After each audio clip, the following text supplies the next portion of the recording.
So just like now, he was letting me know that the pizza I ordered is here. And as a reward, I always give him a big old chunk and piece of like, sausage or pepperoni. He doesn't like everything, interestingly enough. But I'm saying that to say part of what I did when I acquired my animal was that I researched um the breed. I researched the animal itself, right? Even when I had guinea pigs, I researched the animal, research the temperament, because you need to know, you know, is this thing that you're about to let into your home, compatible with you and the people and the other things that are in there. So I always research the breed, especially with the dogs and the cats too. But with the dogs, because like Labradors, we all know Labradors stay puppies for a long time, even though when they get like 2 and 3 years old. Yeah.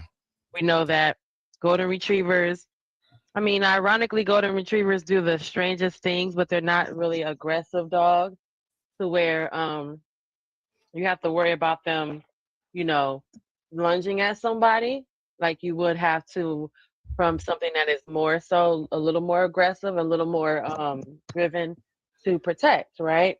So I Right. always tell people to research the breed, look at the breed, and respect the breed.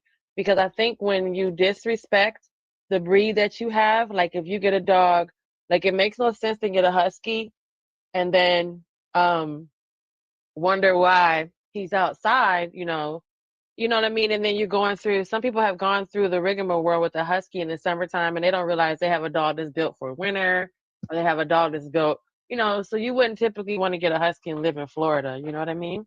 Um, or even get a dog that has like little to no fur, something like we see pit bulls everywhere, we see Dobermans everywhere, we see dogs with literally to no fur or little to no fur undercoat. Those dogs, often don't do well in the extreme heat and they don't do well in extreme cold. So you're gonna have to buy a coat for a dog that has no undercoat, and then you don't ever have to buy a coat for the big old, golden retriever or your husky. So, I always say to respect the breed and respect your pet and research your breed and research what your pet is. So I'm going to bring him over in a second so you can see him. I think people have seen him on camera. He's not shy or anything. He just be in his own world and he don't care about other stuff until it's time to care. So Beansington, we'll say hi to Beansington. So I'm just going to come up on camera and he's over here sitting in front of the pizza, y'all. He wants a pepperoni. Um, Beasington is wild work. he is literally sitting in front of the pizza where I put it on the counter. Beasington. Hmm.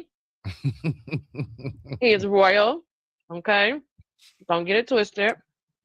I Okay. thought I was tripping when I had a pet gardener snake named Jorge. Mm-mm. Beansington, yes, absolutely. Um, and he is a he's right over here. He is actually a boxer. He hears me calling him. Uh-huh. He is a boxer pit mix. Um, and when I when I looked into who he is, believe me it or not, he is exactly that. So, let me see. I showed you guys. Oh, let me stop streaming right here. Okay. Oh, I have your. I'm like, where's my doggy? I have your dog pulled up, Manchester Terrier. All right, so I have already been approached to about breeding him because both boxers and people who own boxers and people who own pit bulls, want to breed him. So the other thing is, if you just look at him, he is a pit bull, right? He's not the pit bull we all see outside. He's not the XL bully, and he's definitely not the he's not the what is it called? He's not the big little one, right? He's an American Staffordshire. So I noticed that people who have staffies, they are really serious about the fact that it's a staffy versus it's a pit bull, right? So, so I'll show you guys. Of course, I had to look it up and find out for myself, and I wanted everyone to see him. Um, uh, hold on, American Staffy, and what is it? Okay, I messed up my page with putting your puppy up here. Okay, My bad. so My bad. I didn't mess it up. I went over my stuff. So let's go back here and you can see. No, it's not a bad thing. It was like it threw me off. I was like, where's the page I had open? So here we go. Here is my puppy. I don't want to do what to do.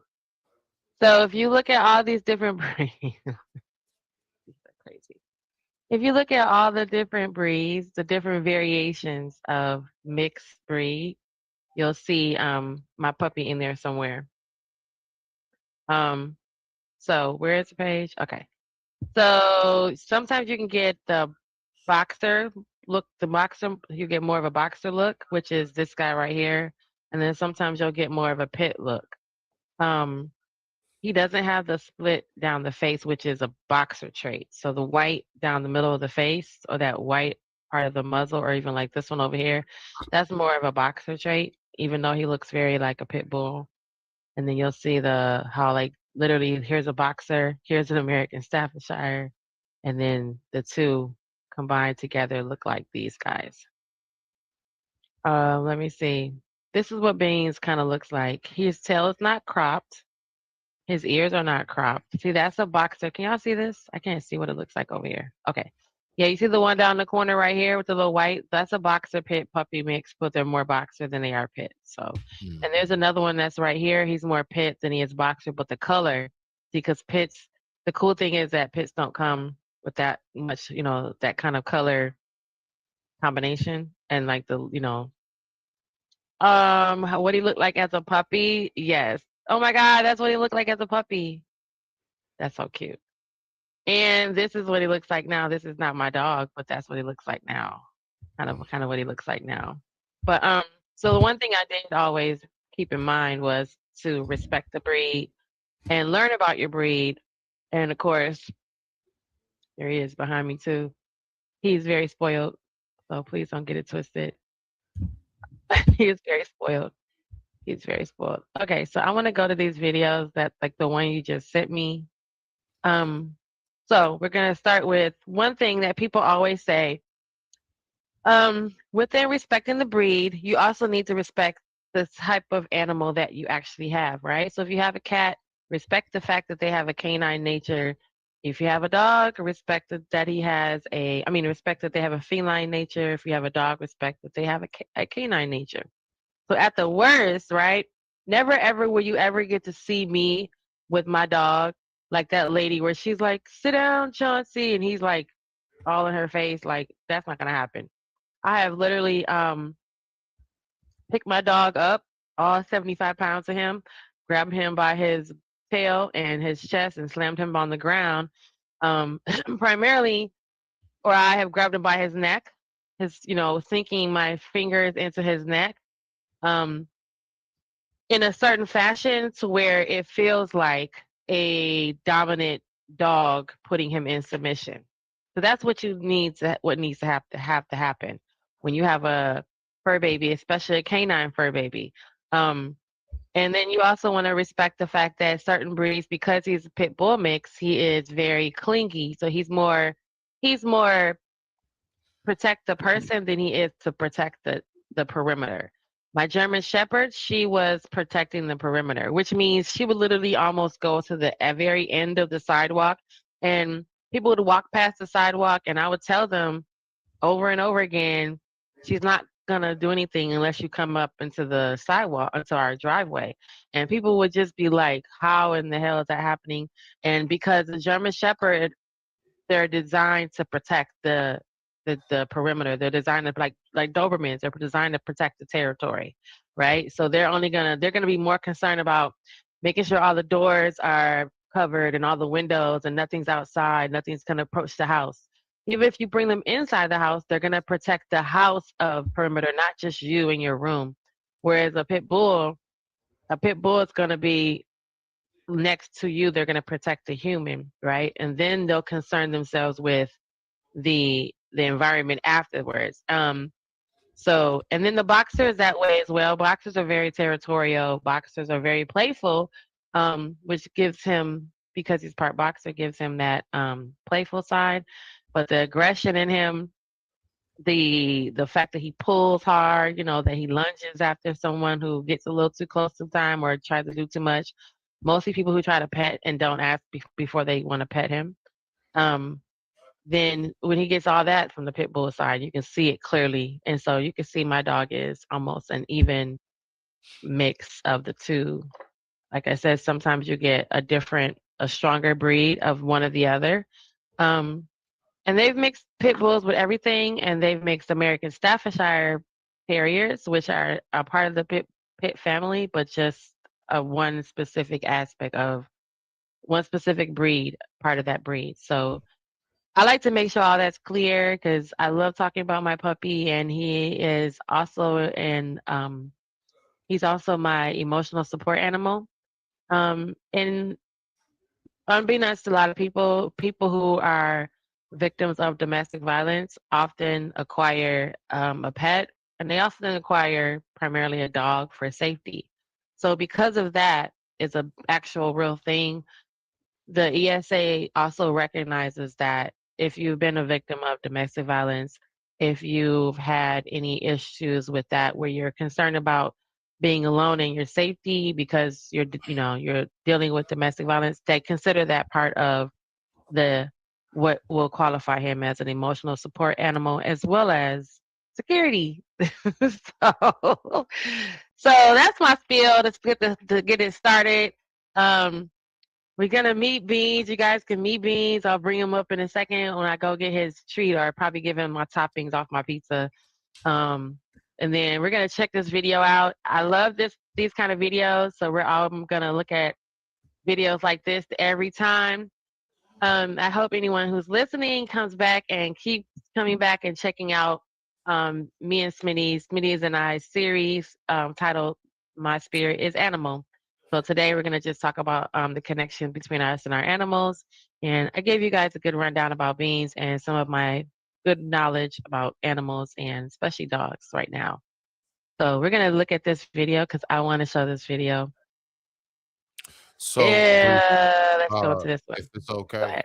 which I mean, just so I know, because all right, so look, at least if it's okay on my end, um, I got a little order for the videos that I sent you, so I don't know what you're showing first, just so I know what I'm getting ready to respond to, so I can go to my We're notes. gonna do we're gonna do what is it? Oh, the real reason your dog licks you is not what you think. So yeah, I wanted to get Okay, you into starting that. with that? Okay, We're gonna start with that one. okay. And what's crazy is that we're watching it from Beans' channel. So this is so cute. This is so adorable. I love it. Okay. So we're gonna show this video because I like to talk about this part because people say you shouldn't let your dog lick you. We've heard crazy stories about people.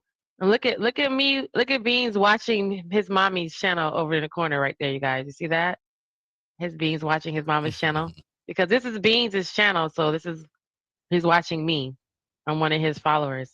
But yeah, so people have a misconception a lot with a dog licking you. It's disgusting, it's gross, and it's spreading germs, right? And then also we've seen all these crazy stories about these limbless people in the hospital because they've gotten infection from the dog licking them. um Half of this is the dog's gonna lick you because we're gonna let this guy explain it in the video, but in real life you guys sound crazy when you don't let the dog lick you because That's how they communicate with everything, right? Everything's in their nose. All the sensory is right there in their nuzzle. So it sounds crazy, but he's gonna have to lick you at some point. Sometimes he's licking for consoling you. Sometimes they can smell things on you. They can hear, they can feel things changing in your body that before you know about it. So we're not doing the whole let your dog lick you in the mouth and give him a kiss. And they don't even recognize kisses the way we think it's a kiss, right? We think we're kissing and sharing love. And hold on a second, I'm gonna let you up in a second. We think we're kissing and sharing love. However, it's something different for our pets. Okay. Hey, willing to win, cynical one, and willing to win, hustler, muscler. You guys are in the chat. Please let us know if you have a pet. And is your pet your fur baby? Do you currently have a fur baby? Do you had you had a fur baby? And what is your fur baby or your fur pet? You know, your baby pet. Is it a lizard? Is it a fish? Is it a squirrel? Is it a guinea pig? Is it a dog? Let us know in the chat what you have as a fur pet and as a fur baby if you have one. All right. I'm gonna play this video and I'm gonna let Hustler and Muscler up. What you got to say, Hustler Muscler? You don't have no animals. Let's hear what he had to say. People think that when a dog licks you, it automatically means love. But as a pro dog trainer, can you hear the video? Yes. Yes. Thank you. Okay. All right. All right, let's go back to the video. I can tell you that it's way more than that. Dogs use licking, for an example, and a ton of other quirky behaviors to communicate to us as humans, things that we rarely notice. So today, I'm going to jump into 10 surprising dog behaviors that 10 surprising dog behaviors. Hey, real quick before you keep on going. Thank you. All right. So I'd just like to say, as the former co-host of this right here, all haters of this are welcomed.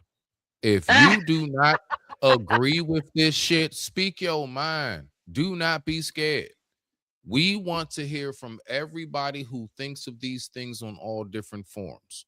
And before we get going, back to the video, we're going to be looking at all different, archetypes of animal connection with people. This is just the beginning. So we got some videos we're going to get into that's going to be very mind stimulating, and it's going to be something that's going to go ahead and keep you thinking.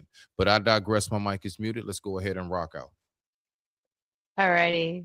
Say hello to everybody in the chat. Willing to win. How are you? SB, how are you? Sugar, hi, beautiful. And who else did I see? Okay. Oh, Cynical says, she says she loved looking at the dynamics between people and their pets, though the display is pure adoration. Yes. I told you. Look, I already told you back behind stage. Didn't I tell you? I said, let's not be scared to do this. There are a lot of people who are going to be interested in the connection between animals and humans. Let's talk about this. It's a what deep connection. Is he saying? He said people kiss filthy lust. Dogs try to what? Dogs trying to clean us dirty humans with their tongues. Well, we're gonna get into that because sometimes it's a different something else is going on. So let's look, guys. Reveal what your dog is actually trying to tell you desperately. Number one is sitting on your feet. Now, most dogs do this to everybody, not just us dog owners. But when your dog does it to you as an owner, your dog is plopping down right on your feet because it's a cozy spot. And your feet carry the strongest signature of scent of you as their owner. And dogs with their next level sense of smell are wired to seek that out of comfort. So when a stranger enters the room and your dog applies even more pressure to your feet, they're making a clear statement in dog language. This is my person and I'm sticking close. Number two, this is huge. So those of you who've had dogs, excuse me, chat, everybody in the chat, I'm gonna need all four of you guys, including Hustler Muscler. Please say hello in the chat, Hustler Muscler. And I need you all to let me know if you possess a fur baby currently or if you've had one.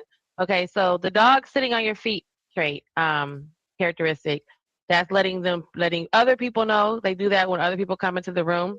Just like I think I told you, Smitty, if you were to come here, I would have to pet you first and then pet him to let him know. Yeah, we talked about that. Yeah, we talked about that whole pet. That's why he would lean. He was leaning Uh-huh. on you for that. Hmm. Yeah. That whole petting a grown ass man shit. Yeah. Well, that's Petting a what it would grown be, to ass draw man. the connection between saying that this person is okay and then I'm okay with them. So he's only reading my behavior, and he's reading to see if you're okay with me and if I'm okay with Right. you being in this space. So he's gonna want to look. So that's why you don't necessarily pet them, but you would do what another dog does. So because I said that earlier in my opening, that I understand a lot of the behavior, I try to make sure I really am clear on the behavior. So I know that if you watch a pack of dogs and another dog enters the pack, one of the dogs, all the dogs are going to sniff around, but one dog is going to let them know that dog is okay to be here with us. Otherwise, the whole pack will disregard him. So, Okay. Go ahead. mhm. Keep on going. Let's rock out with the That's why video. dogs unfortunately sometimes get put into shelters, or even worse. This is going to be growling when they're woken up. If you've ever tried to wake up your dog and got a low growl in response, don't take it personally. From my training perspective, this is a natural reaction for most dogs. When dogs are in a deep sleep, their brains are almost on autopilot, right? Meaning Yes. their protective instincts are completely switched on before they even realize what's happening. So your dog is very vulnerable. Your dog is not paying attention to you. And your dog isn't necessarily growling at you. It's a defense mechanism for your dog who is in deep sleep. If this happens frequently, the best thing to do is say their name before touching them, or just make sure when people are running around, there's kids around, that they don't bump into your dog when they're sleeping. Pause it. Correcting or Pause punishing it. them for this can actually make them Right there. So, ladies and gentlemen, I want us to pay attention to something. Have you ever noticed, have you ever peeped how, like, I want you to think about when we are in a deep sleep, like, even if somebody shake us, someone's like, huh? I'm not talking about war vets. I'm talking about the average person. It takes us a while to get up. Some of us may even lay there for like 15 minutes and just stare at the wall or the ceiling before we move. Why do you think it is that dogs and even cats, we're gonna get to it, somehow or another, you can shake them with a and they pop right up and they can just go. They ready to run and everything else. Why? Because that's a natural instinct from the wild, and they also sleep curled. You wonder why does the dog sleep curled? Because Wait, they're protecting. don't get into that, because there's actually 12 different, like, I think it's like 9, 10, 12 different positions on Go the ahead, way they go ahead, sleep. So go ahead. don't say anything yet. Don't. I Okay, got okay, yep, I okay. got a My video bad, on my that one bad. too, on why Because you they know I sleep the get to way they going. You sleep. know I get to going. Okay, Okay. Yep. go So ahead. Go ahead, let's rock let out. me. So I want to go ahead and finish what he was about to say, and then we'll go to the next one. more Okay. anxious and confused, because of course they just growled because they're trying to wake themselves up. Their body is in fight or flight mode, and now they don't know why they're getting punished while they're waking up. So be very mindful and careful of that. Number 3. Right. Okay, people, be mindful and very careful that you just woke somebody up, that a dog up out of nowhere. And remember, so I don't know if they get into. I don't think he's going to go to the next item. So about dogs sleeping, trying to stay on track, right? Um, about dogs sleeping, because science has proved that they don't dream ahead. They don't have a dream of what it would be like. They have a dream of what just happened. So your dog is literally reliving its day. So it's remembering when you came home. It's remembering when it was chasing the squirrel. It was remembering when it was running around outside, and that's what it's going through when you wake it up out of nowhere. But this the good old adage of you never go touch a sleeping dog, because for that reason right there, they will wake up. And uh if he was barking at somebody ferociously earlier today trying to protect me, he's also dreaming about that too. So you know what I mean? So it's that same theory that Smitty said. You don't want to just wake someone up out of Right. nowhere and just expect them to be like, hi. You want them to kind of go into it. So me and Beans and I, we have he wakes me up with the boop when he wants me to get up in the morning, which is what people have seen their dog like slowly crouch toward them throughout the moment. And then by the time they open their eyes, the dog is like right there in your face, and he's like looking at you with his cold nose. That's him waking me up, and then me waking him up.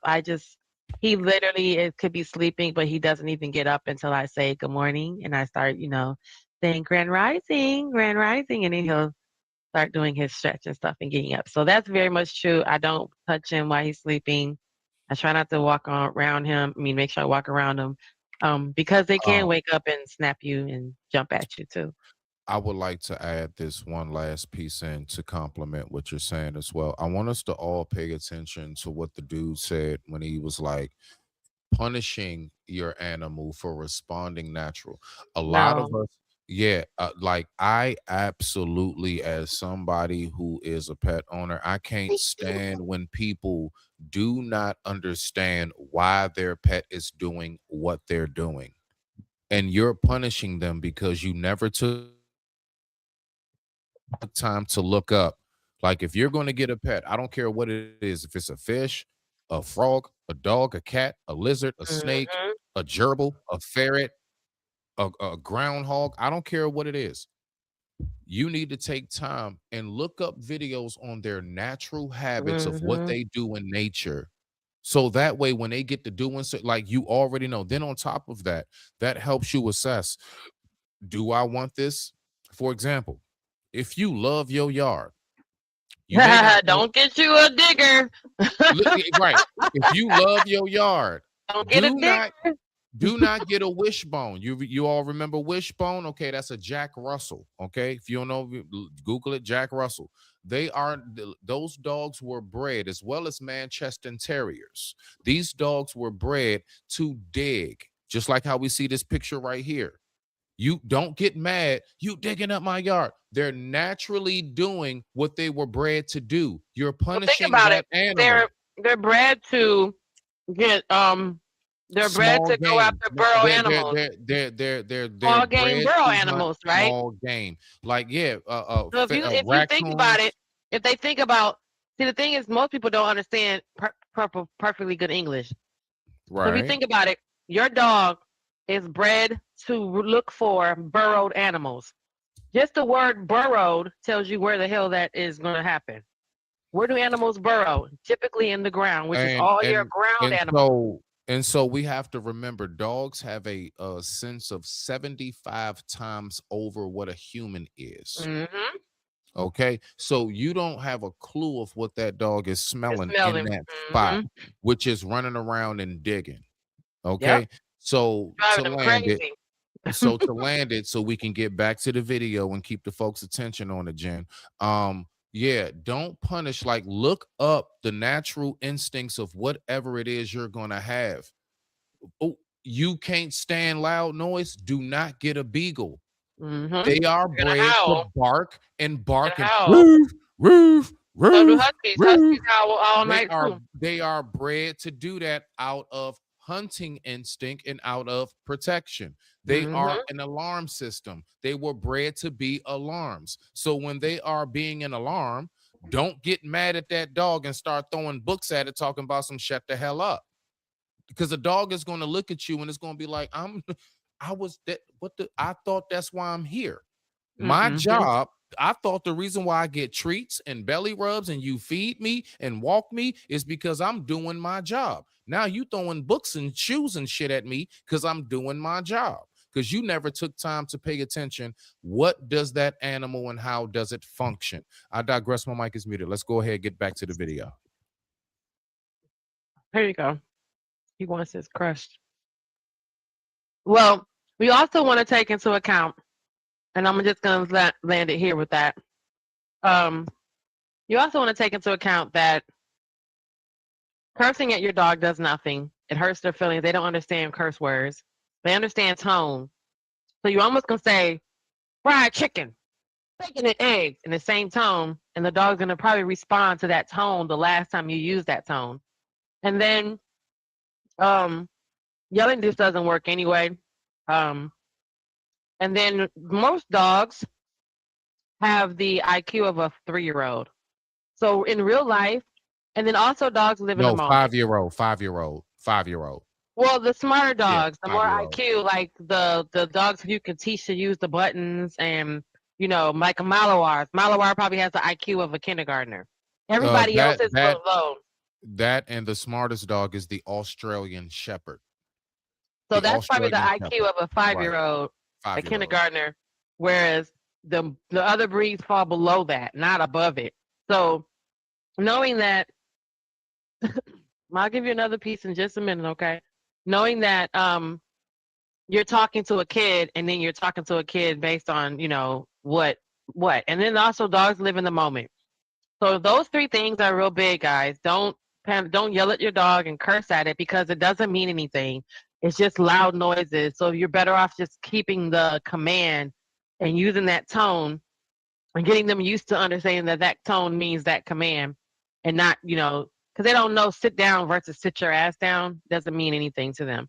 And then the other thing is dogs live in the moment and they have the IQ of a kindergartner, or not even a kindergartner, preschooler at times. So if you know that they live in the moment, the correction needs to be in the moment. And then don't punish them for doing things that is naturally a part of their breed. So I can never get mad at my dog when I walk for him chasing squirrels because I have a breed that has a high prey drive and their prey drive is to chase small animals. So how am I going to get mad at him for chasing after squirrels? It'd be crazy, that's pointless. So yeah, just always know that. Oh, eating dirt. Eating dirt. If you've caught your dog munching on dirt or mulch or something like that, you're not alone. And it's not just a weird habit. And as a pro dog trainer, I always look at the reason behind this. Sometimes dogs turn to soil or dirt because they're instinctively seeking minerals or nutrients that they might be missing from their regular diet. Always check with a vet or a canine nutritionist to rule out any diet gaps or health issues. If everything looks good on the medical side, then dirt eating might just be your dog's way of busting boredom, or, like I said, they could have a deficiency. They could need something else that is not in their current diet. Number 4. So the first thing I did when I saw the eating the dirt or the poop was I looked at, after I took him to the vet to find out what was going on. The poop was because I have a dog, I have a breed that requires exercise. And sometimes they eat dirt and poop again out of frustration and boredom. So I lived in a small townhouse, well, a decent sized townhouse with one of those little small backyards where they're like the fences, the white fences. So he didn't have anywhere. His zoomies would be crazy. Like I would have to leave the sliding door open for him to run outside and then come running inside just to get enough room to get a zoomie in, because otherwise he'd be knocking stuff down. So once I realized that that was part of his issue, because again it was also because of boredom, and then the size of the dog matters to the space that you're in, right? So you can't just stay in a single bedroom apartment and then you want to get you a Great Dane. It's not going to work, right? Or a big old Dalmatian or a big old XL bully.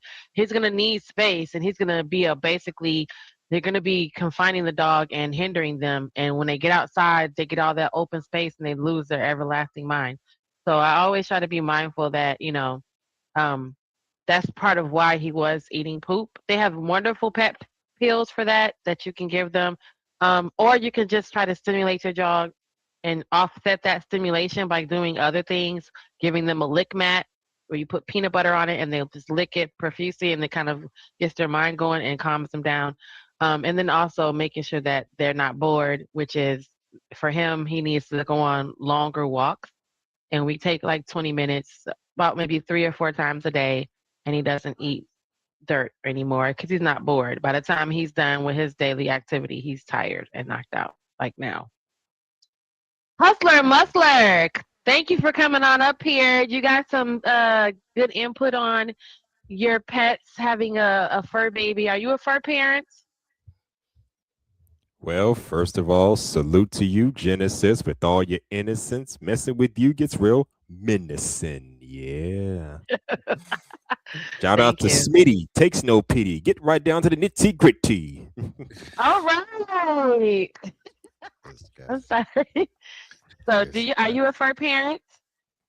I have no pets, no dolls, no cats whatsoever. However, I can tell you I had a homeboy I've known since high school. He had 2 dogs. And yes, I've seen some of this behavior. Laying on your feet, eating dirt and grass. I was told dogs eat grass because it's part of their diet or some shit like that. I don't know. When they're sick, No. when they're sick, they eat Oh. grass or some shit like that. I don't know. That's what Right. I was told anyway. Yeah. Mhm. So I would like to briefly, so we can get a clear. When dogs and cats eat grass, it is to coat their stomach. They're coating Mhm. their stomach. It's nature's Pepto Bismol in a sense for them. when they Yes. eat dirt, believe it or not, that is because there is something in their diet that's they're trying to supplement. It's Mm-hmm. something that they need to have in their diet that they're not getting. That's scientifically the proven way of why it is that they do that. But I digress. My mic is muted. That is correct. The first line of defense is to add a probiotic to their diet. Um, and if you're not, and or your diet, they're probably not getting enough protein off the top. And that's just because most people will buy dog food and don't even really pay attention to what kind of dog food they're getting for their dog. So they don't. Now when you look back, the first thing that I did, again, I researched it and I looked at the two things that are most likely protein or having a little probiotic issue, meaning that they have like a consistently upset stomach. So that means, that probiotic can fix it sometimes. And then the protein, because he was growing and still growing, that also helped as well. And then, yeah, so hustle and muscular, what they told you was partially correct, is that when the dog does not feel good, it is just like taking an antacid or a Tums or anything like that. So it's like that helps. And then typically they'll eat enough grass to cause themselves to vomit, which will get out whatever it was. Sometimes they ate something wrong or they ate something that's not digesting as well. Like they can swallow a button that's part of a toy or eat a piece of cotton and the cotton don't digest. So, sometimes that's also what it is. It's a way for them to fix themselves, self-medicate as well. If they eat something that they shouldn't have eaten. So that's also helps fix that as well for them. All right, sneezing while playing. Okay, I'm gonna tell y'all something about this, but watch this. Sneezing while playing. Now, if you've ever seen your dog sneeze in the middle of a rowdy play session, that's not just random. From a dog training angle, this is their clever way of pressing reset. That sneeze is a signal to everyone involved and to you if they're playing rough with you that, hey, this is just for fun. I'm not really fighting, because dogs naturally use this to keep roughhousing from crossing that line, especially with other dogs and with people, so it doesn't turn into actual conflict. It's kind of like laughing after a sarcastic joke, like, hey, I'm kind of busting on you, I'm playing with you, but just so you know, it's all in good fun. Number 5 is... All right, so that is very true. Sneezing while playing. Excuse me, chat. Mr. Center of the World, I need to know, what was your pet that you had in your life, or if you currently have a pet now, or if you had a pet of your own, what were they? So yeah, sneezing while playing.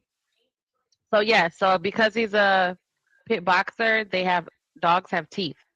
Cats have claws, right? Cats will claw you, and then their claws are so they get in you, and then you have to kind of like pull them off you sometime.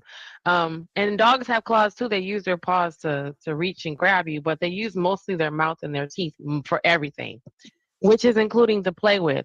And of course, if you're dealing with a dog, like if you think you're playing with your Doberman, who has like a 800 what is it called? Bite per pressure per bite. PSI. But no, that's not PSI. It's pressure per bite. Yeah. It's whatever the pressure per bite is. Right. I know what you're talking about. 275, 375. Yeah. Yeah. So my dog, pit bulls generally have like a 300 to 400, I think, and then boxers also around that same range. So when you get a nice mixed breed, you'll look at the fact that they also have bite pressure, which you don't want a dog that has a natural heavy bite pressure, a strong bite pressure, to be playing with your kids, which is ironic to the fact that dog people have like Malinois or Cane Corso or Cane Corsos, because those dogs have a like strong bite per pressure, Jen, but they don't for bite the the record, kids and people. for the What? record, just for the record, yeah, it's called PSI. I was What correct. does it mean? What in PSI mean? 1 second. Let's go ahead and do this right here. You already know. Oh, so reliable. Oh, so beautiful. Ask Nancy. Pressure per square inch, I think. No, it's per bite, per something. Okay. Hold on, y'all. Oh, my bad. Go Hustler ahead. might be right. Hold on. Here we go. Nancy, are you there? Yep, I'm here. I can hear you. Just let me know what you need and I'm ready to help out. Okay, so Nancy, I would like to know, when we're talking about bite force, what does the term PSI stand for? Great question. So PSI.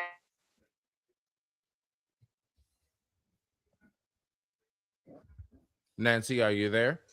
So when we talk about bite force, PSI is how we quantify that pressure from a bite. Okay, let's try this again. Nancy, what does PSI stand for when it comes to bite force?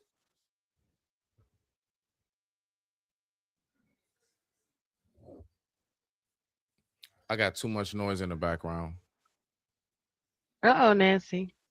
No, hold on. She said, hold on. There you go. Hey, turn the music down, please. Turn the music down. Thank you. He All said, right, I my feel like bad. my IQ. He said, I feel like my IQ is increasing from this conversation. Well, thank you. So anyway, Nancy, I would like to know if you can please tell me, what does PSI stand for when it comes to bite force with dogs? Absolutely. So in the context of bite force in dogs, PSI still stands for pounds per square inch. It's basically the same measurement. It's used to quantify how much pressure a dog's bite can exert on a surface, which is pretty wild when you compare it across breeds. There we go. Thank you, Okay, Nancy. so we're gonna roll with the PSI. So yeah, It's and it is PSI. very wild. It's very wild when you compare it across the breeds, the different PSI of that breed. So again, besides looking into the breed, its natural, and look into what its natural natural drive is, and then you also want to look into its PSI, because you don't want a dog that has a strong PSI, which means when they go to bite, even if they think they're not biting hard, they're still putting that pressure down, which can literally, crack a little kid's arm or crack your arm. So that's why people typically kind of stray away from certain breeds around family and children, because even if the dog is playing, it's going, it's going to end up doing some kind of damage.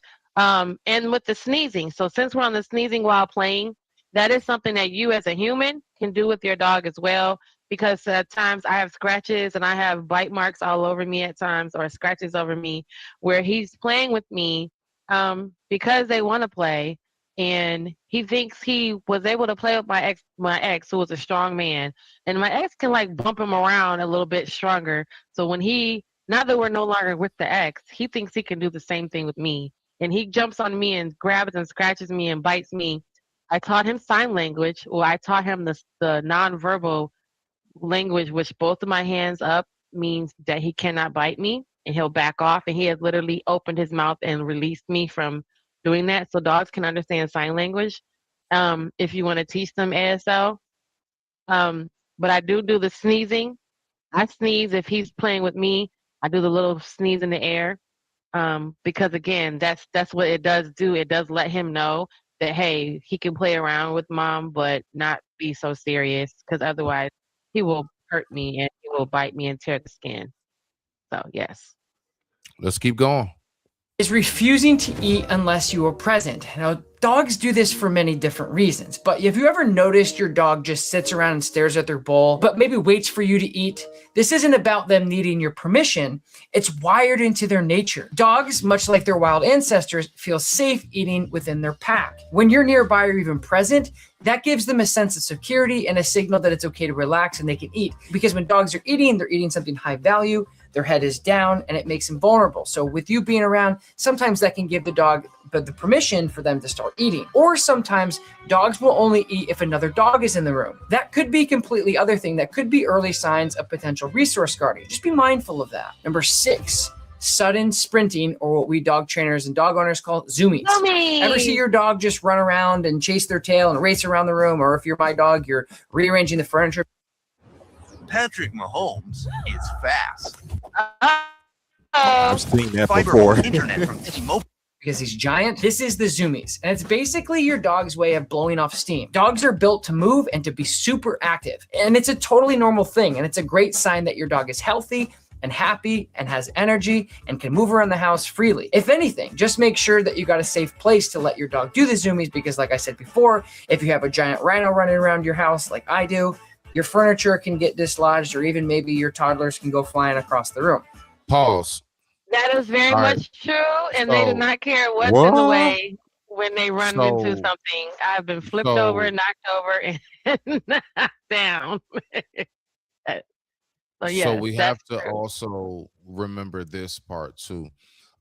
When your dog does that, it's literally, think about it. Remember, this is the mind, let's say, of a 5-year-old. 5-year-old, correct. Generally, what do we know when the kids is like running and they just jumping on the exact same thing? We like, Just you know what knocking I shit need, over without caring. but hold on, why? Well, it's a But burst watch of this. energy. Right, but watch this though. This is where I'm getting to. This is where I'm going.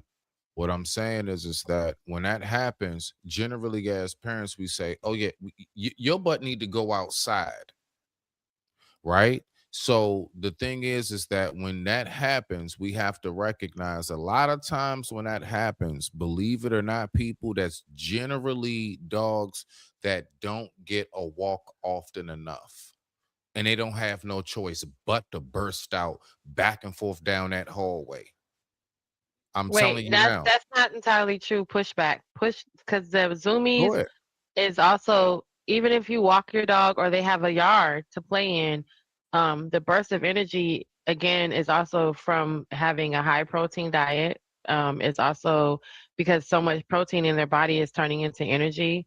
Um, and then they process, they metabolize carbs the same way we do, so it also turns into energy as Mm, well. So okay, so it's not always because they don't get enough exercise. It's a burst of energy. It's like why little kids run 2 feet. You know, it's like you go over well, there and well, give this well, to yeah, Sweetie, that and does they happen. run from here to there because of that energy. Is even if they are, even if the little kids have a whole nap, you be like, how did you have a nap and you still running around here like? And it's partly because that will be, we'll say to the kid, you'll say, wow, you had, don't give them no more sugar. They're gonna be driving crazy tonight. The same thing for the dog. The treats, um, the food that you give them, the stuff that Hmm. the in between, letting them have pizza crust or some of your ice cream, all that does the same thing to them like little kids. So it's too much sugar. They're gonna have Right, diarrhea later, but they're gonna zoom around here for 5 minutes, and you're like, I just took you for a walk. What's going on? We just were outside for right. 20 minutes. It's that piece of energy that is inside. So typically, you want to have a nice backyard where the dog can run around free and get it out, and then they'll come back when they get it all out. What happens with us is that we walk them, and then we bring them back because we're ready to come in and we're done, and they still got energy to run out. All right. So again, just like how, so you actually just agreed with what I said in your pushback. It's not That's because all. it's not because That's they don't have let enough me just finish. energy. I mean, not enough walks. They But could just have had a walk and still have energy to burn. let me finish though. All I'm saying is that you did actually just agree with me. What I'm saying is that yes, typically when we take the kids out and they're able to just get it out, get it off, they come back in the house and they out. Same thing with dogs. As somebody as a dad who knows what it's like to let her just run that stuff off at the playground, and I know what it's like to let that dog go ahead and chase this and chase that frisbee ball, whatever, and just run it off. I'm talking about, I noticed the difference on the walk home. On the Right. walk home, he ain't as pulling me as much. Nah, he more by the side. He more chilling. I can tell the Well, if difference. you're gonna train By the them in time that we get back, I'm both landing it. I'm ways. Oh yeah, I have. Go planning ahead. it. Go ahead. By the time we get back to the crib, yeah. You good, beloved. By the time we get back No, to the here's crib, oh yeah, man, what? Go in the house, take that little take that leash off the collar. Man, they go ahead, get that drink of water, go get their little favorite spot. They lay right down, and all you see is that tongue, and they just patting. Yeah, oh yeah, they good to go. They good to go. And they movements around the house is a lot more subtle because they got it out. That's what I'm saying. I'm not saying that's every single moment because I'm gonna be real with you. I have seen that before. Like what what is wrong with you? You be thinking they possess real quick. But Right. I'm just saying, typically, when they do get a healthy amount of, I got space to run and roam, I get walked often enough, because you got a lot of people. I'm talking about the people that be lazy and don't want to walk the Well, damn dog. And that's one just part like of it. how you said, yeah, That's one part of it. The other right. And part how is you because of said the they food. want to come back in the house, right? They ready to come Mhm. back in the house. Nah, that dog, man, you ain't let that dog really get what they needed to get. You see what I'm saying? Now you trying to now you mad because again the dog is doing naturally what it What needs is to do, and that's run and roam. You see what I'm saying? But I digress. My mic is muted. So now we saying the same thing, Chen. We on the right? same page. I mean, we're on the same page for that part. The other part is their diet. It's the same equivalent to giving a kid candy close to bedtime, and they're gonna go get hyper because you're giving them a high protein diet, which is giving them more energy. And then they give them, if you just fed him, then you guys went for a walk and he don't understand why he still has a lot of energy, but his diet has a lot of protein in it. It's high energy food. And then also again to the breed. So some breeds are naturally are more laid back and more lazier, and then some breeds are not. So if you have a Labrador, you're gonna become you're gonna what me and Smitty are saying is gonna be void, because you can give the dog the right amount of food and you can take him on a walk, and the Labrador is still going to have a lot of energy and have zoomies. Um, you can have a Great Dane, and the Great Danes are usually laid back dogs, laid back and chill until they start getting a case of the zoomies. So it is also because of the lack of the inconsistent in exercise or the lack of room based on the size of the dog. Because little dogs get zoomies too, so all of them get it. It's just some dogs, if you walk your dog sufficiently, you've given them enough space to play around in the backyard like most people do, let the dog hang out in the backyard and it comes back when it's ready. It typically is going to be calmed down because of like what Smitty's saying. It's going to have the adequate exercise and stimulation, and they go hand in hand. So that's why you see on TikTok like those little lick mats or with the thing with the ball in it, and they just lick it, because that's put that with coupled with outside activity. So taking them on a walk, taking them on a run, um, and then coming back and then giving them a lick mat to kind of calm their brain down will get you an actually calm dog, and the zoomies will be far and few between. But then if you go and you give them treats, those treats got all kind of shit in them. Some people don't do holistic treats. The treats go crazy, make them go crazy. Sometimes too much, too much protein, like I said, and sometimes what I call too much dog sugar, which would be like peanut butter and stuff like that. That's naturally sweet for them. Sometimes that can add to it as well. So also look at the diet, just like you were a little kid. You'd be like, "Oh, who gave you candy before bedtime?" And you like, "What the hell?" And you think that kid is tired, but somebody just gave them a blow pop and a Tootsie Roll, and now they're back on 10. So at the same time, also remember that, because I don't do that at late at night. I want him to calm down. His food is earlier, so the protein burned out of his system by now. And all of his treats, he has one treat I was going to give him while I do the live, but he's calm now, so he doesn't need it. But yeah, all that can contribute to it. Even after you walk your dog 3 or 4 times, you're like, what the hell? That's because you keep giving him candy, dog candy. So yeah, keep that in mind. Be mindful. Number 8, hiding treats or toys in your bed or in their bed. When you find a half-chewed toy or even maybe a dirty old bone buried in your sheets, your dog isn't actually being silly. They're actually following an age-old instinct. Dogs are natural resource guarders because they think that's what's going to keep them alive. And from a trainer's perspective, hiding food or toys in your bed is a way of picking what they consider the safest spot in the house. Why? Because your bed smells like you. We talked about this earlier with your dog sitting on your feet. It feels like the most secure vault for all of their hidden treasures. So instead of scolding your dog for bringing that disgusting old bunny rabbit on top of the bed, understand that this is normal canine behavior rooted in survival. Just give the sheets a shake, maybe wash them, and maybe not let your dog into the room when you're not in there. Number 9 is killing the toys. Now, this is something I talk to dogs. Dude, how many toys have I found in my bed? And Hiding how their many toys. bones? I thought Hiding they were their just playing toys. with their toys. No, they're hiding it because again, that's also a safe Hiding. place.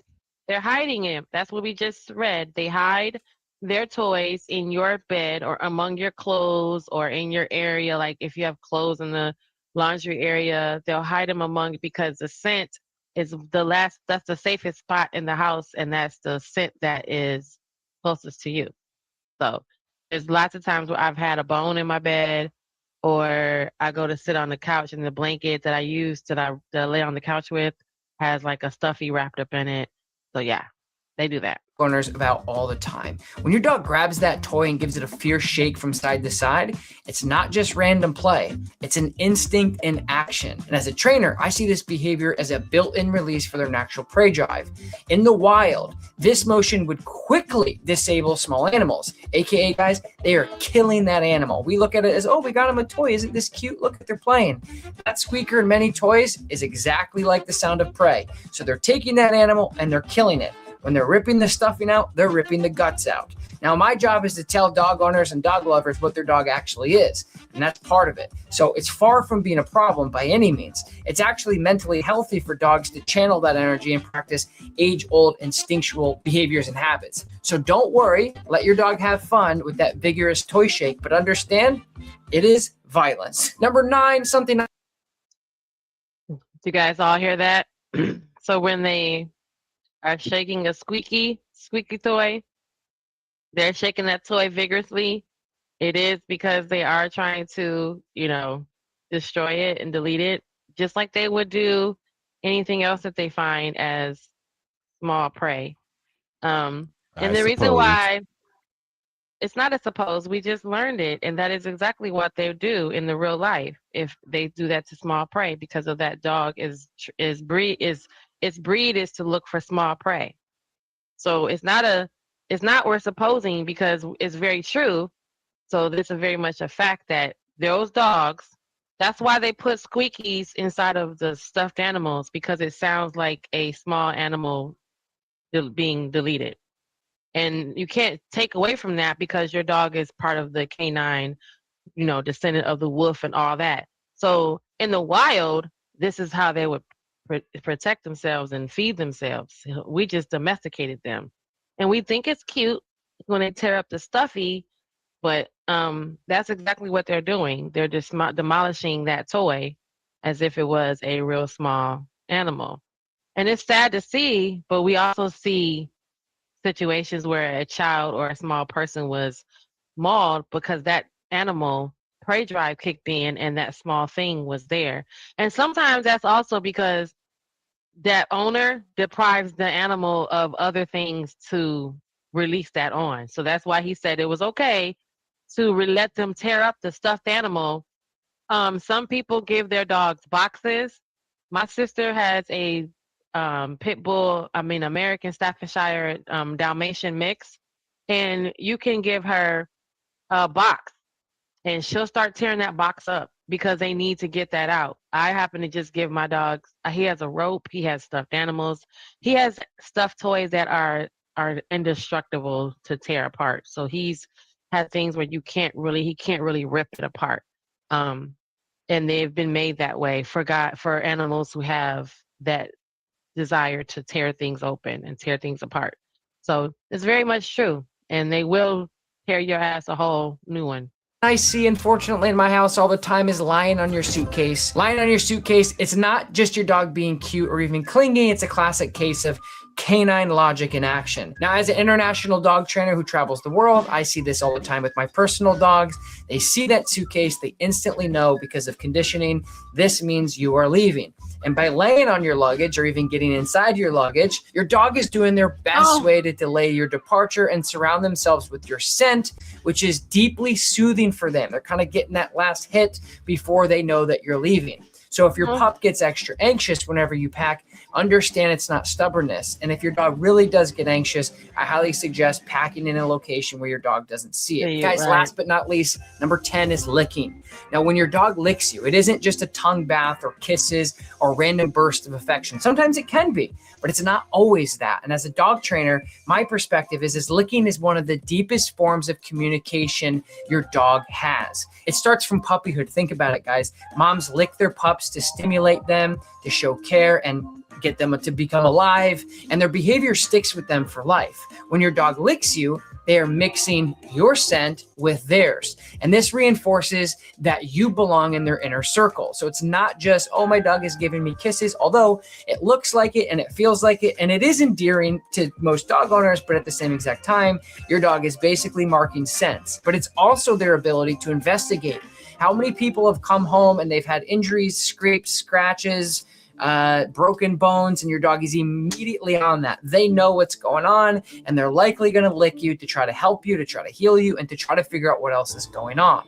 Now, by learning to decode these behaviors, you're already on your way to building a better relationship, the kind of trust and understanding that I, as a trainer, always aim for my clients. But a lot of people, unfortunately, don't get there. So thank you guys so much for joining me today. I put videos out like this at least twice a week. Make sure you guys. So that's that was a good video, guys. I like that.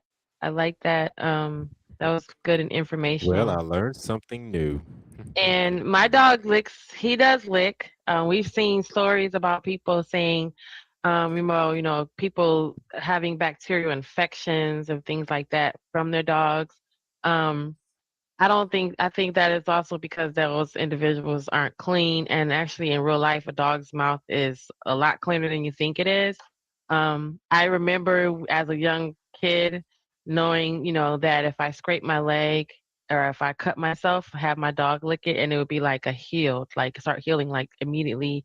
And I remember my grandmother saying something about it being like an antibacterial something in enzyme in their saliva that does that to our skin. So I was always told that, if you're outside and you're playing and you scrap yourself, you make the dog lick it and then it starts clearing up and you're like, next thing you know, it was, So I don't know what the story is behind people who have these like severe bacterial infections where they're losing limbs or ending up in the hospital because they were licked by a dog. I think it's also because they were not clean and also not making sure that they, my dog licks me in my face. He has licked me in my face, especially if I'm crying, or if he can feel that I feel sad. He'll start to want to try to give me like face to face attention, and then he'll like want to lick my hand. It's almost like he's consoling me. So they can tell, and they do. There's many reasons to why they're licking you, and everything's in their nose. So all the information is right here. That's going right to their brain. So that's why they sniff you. They sniff your butt. They sniff your crotch. They sniff your feet, and they lick you. So this is all true. All right. So Smitty has a video he wants to show us. Unless you want me to show the sniff your feet video next. No. Okay. Because if I was you going to don't- say, since we're talking about it. Yeah, if Go you ahead. don't mind, you can go to the first one on the luck. On the who? The first one, the luck with cats. Oh, good luck with cats. Okay, so now we're going to shift over to The feline side. Now we're going to shift over to the feline side. Hi, Yeah. King Rooster. Thank you for coming over, sugar. And we're going to go Oh, over this guy. Shout out to Oh, no, Rooster. he's saying hello. So we're going to go over to the feline side because we're talking about fur babies, and Smitty is a cat fur baby. No, again, like I said in the Fur beginning. parent. Hold on. That's the one? Yeah, I believe it is the one I sent you. Okay, so basically, for the introduction to this video right here, basically, look. So there have been a lot of misnomers. There have been I'm a going lot to of eat my pizza while you misconceptions. do that. Go ahead. Okay. So there's been a lot of misconceptions when it comes to, cats and bad luck, this and that, so on and so forth. So I want to go ahead and I want us to recognize that this actually, like a lot of things on the Western hemisphere, is something as of late. So we're going to go back in history and we're going to actually figure out what really did it mean to be a black cat. Go ahead and push play, Jen. I appreciate you. Uh-huh. Mm-hmm. Mm. cats. You should consider yourself lucky to have one of these kitties in your life. In many cultures around the world, these cats are actually considered symbols of good luck. In Japanese culture, women who own a black cat are considered to be more attracted to their male counterparts. It's also said that if a black cat crosses your path, this is considered to be good luck in Japan. Some Japanese people will even go as far as to tell the cat konnichiwa as they pass by. Konnichiwa. Back in olden times, pirates and sailors considered them to be good luck and would often bring them on board before setting sail on the high seas. Stage performers consider black cats to be synonymous with good luck, especially on opening night of a play. Their belief is that if a black cat finds its way into your audience during this time, your show will have a long and prosperous run. In Chinese culture, it's thought that black cats are believed to ward off evil, and due in part to their good energy, as believed by Feng Shui enthusiasts, these dark felines possess the ability to frighten away demons, evil energy, and stalkers. Freya, the goddess of love, fertility, and beauty in Norse mythology, was said to have driven a chariot that was pulled by 2 black cats. Farmers would leave bowls of milk for the cats to win the favor of the powerful goddess, and in return, she'd bless their fields with a bountiful harvest. The French have long since believed that black cats literally paved the way to wealth. Long ago, the French peasants had a belief that if a black cat were to appear at a crossroads, following this lucky black cat would lead them to treasure. In southern France specifically, black cats were once referred to as madagus, meaning magician cats, and the people would give these cats the first mouthful of food and drink at every meal, because they believed it would repay them with a solid gold coin come morning. In Scotland, Pause. should you open your front door and a black cat be sitting on the doorstep, this is symbolic of prosperity. Throughout olden times, English people would gift black cats as Okay. Okay, I got you. Okay, so just briefly, because we're getting through it. See, my videos, they're a little more short and concise. I'm gonna get right to it on it.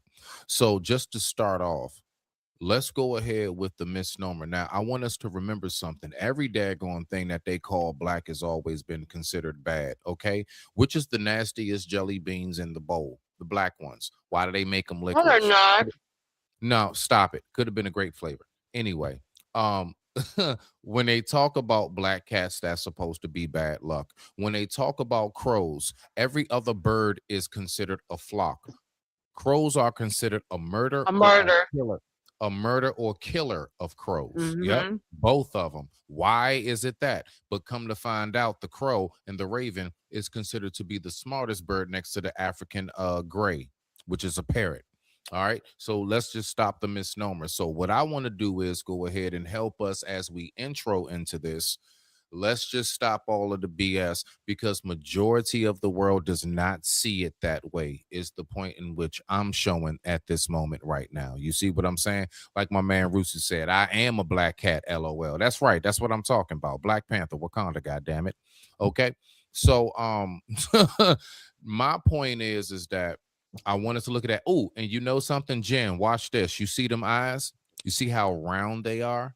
Do you remember when we were talking about the light? So another thing which me and her that were people don't talking believe. There's a whole sector of people who don't believe cats are cats. And they this think they're is a part lizard.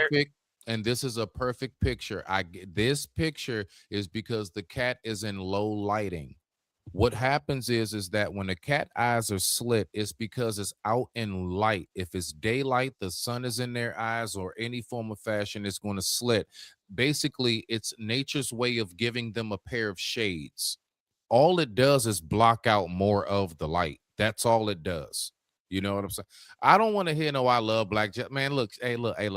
AC. Don't come in here messing up my analogy, sir. Okay. I'm not going with that because I like black jelly beans too. Okay, so y'all sound like the people that actually ate a candy called Good and Plenty with y'all nasty asses. Anyway, let's stick on the animals. Look at the eyes. It has nothing to do with anything evil and stuff like that. No, that is nature's way of giving them a pair of shades. So King Rooster's heard that. It's just see, the thing about that, Smitty, is that there are he said you do know. Okay, crows can speak, right? Okay, so hold on. Sorry, I just drank some root beer. So I think the part that there is two sets of cat people that Mm-hmm. there are the people that are like you, and then there are the people that are like what Rooster's saying.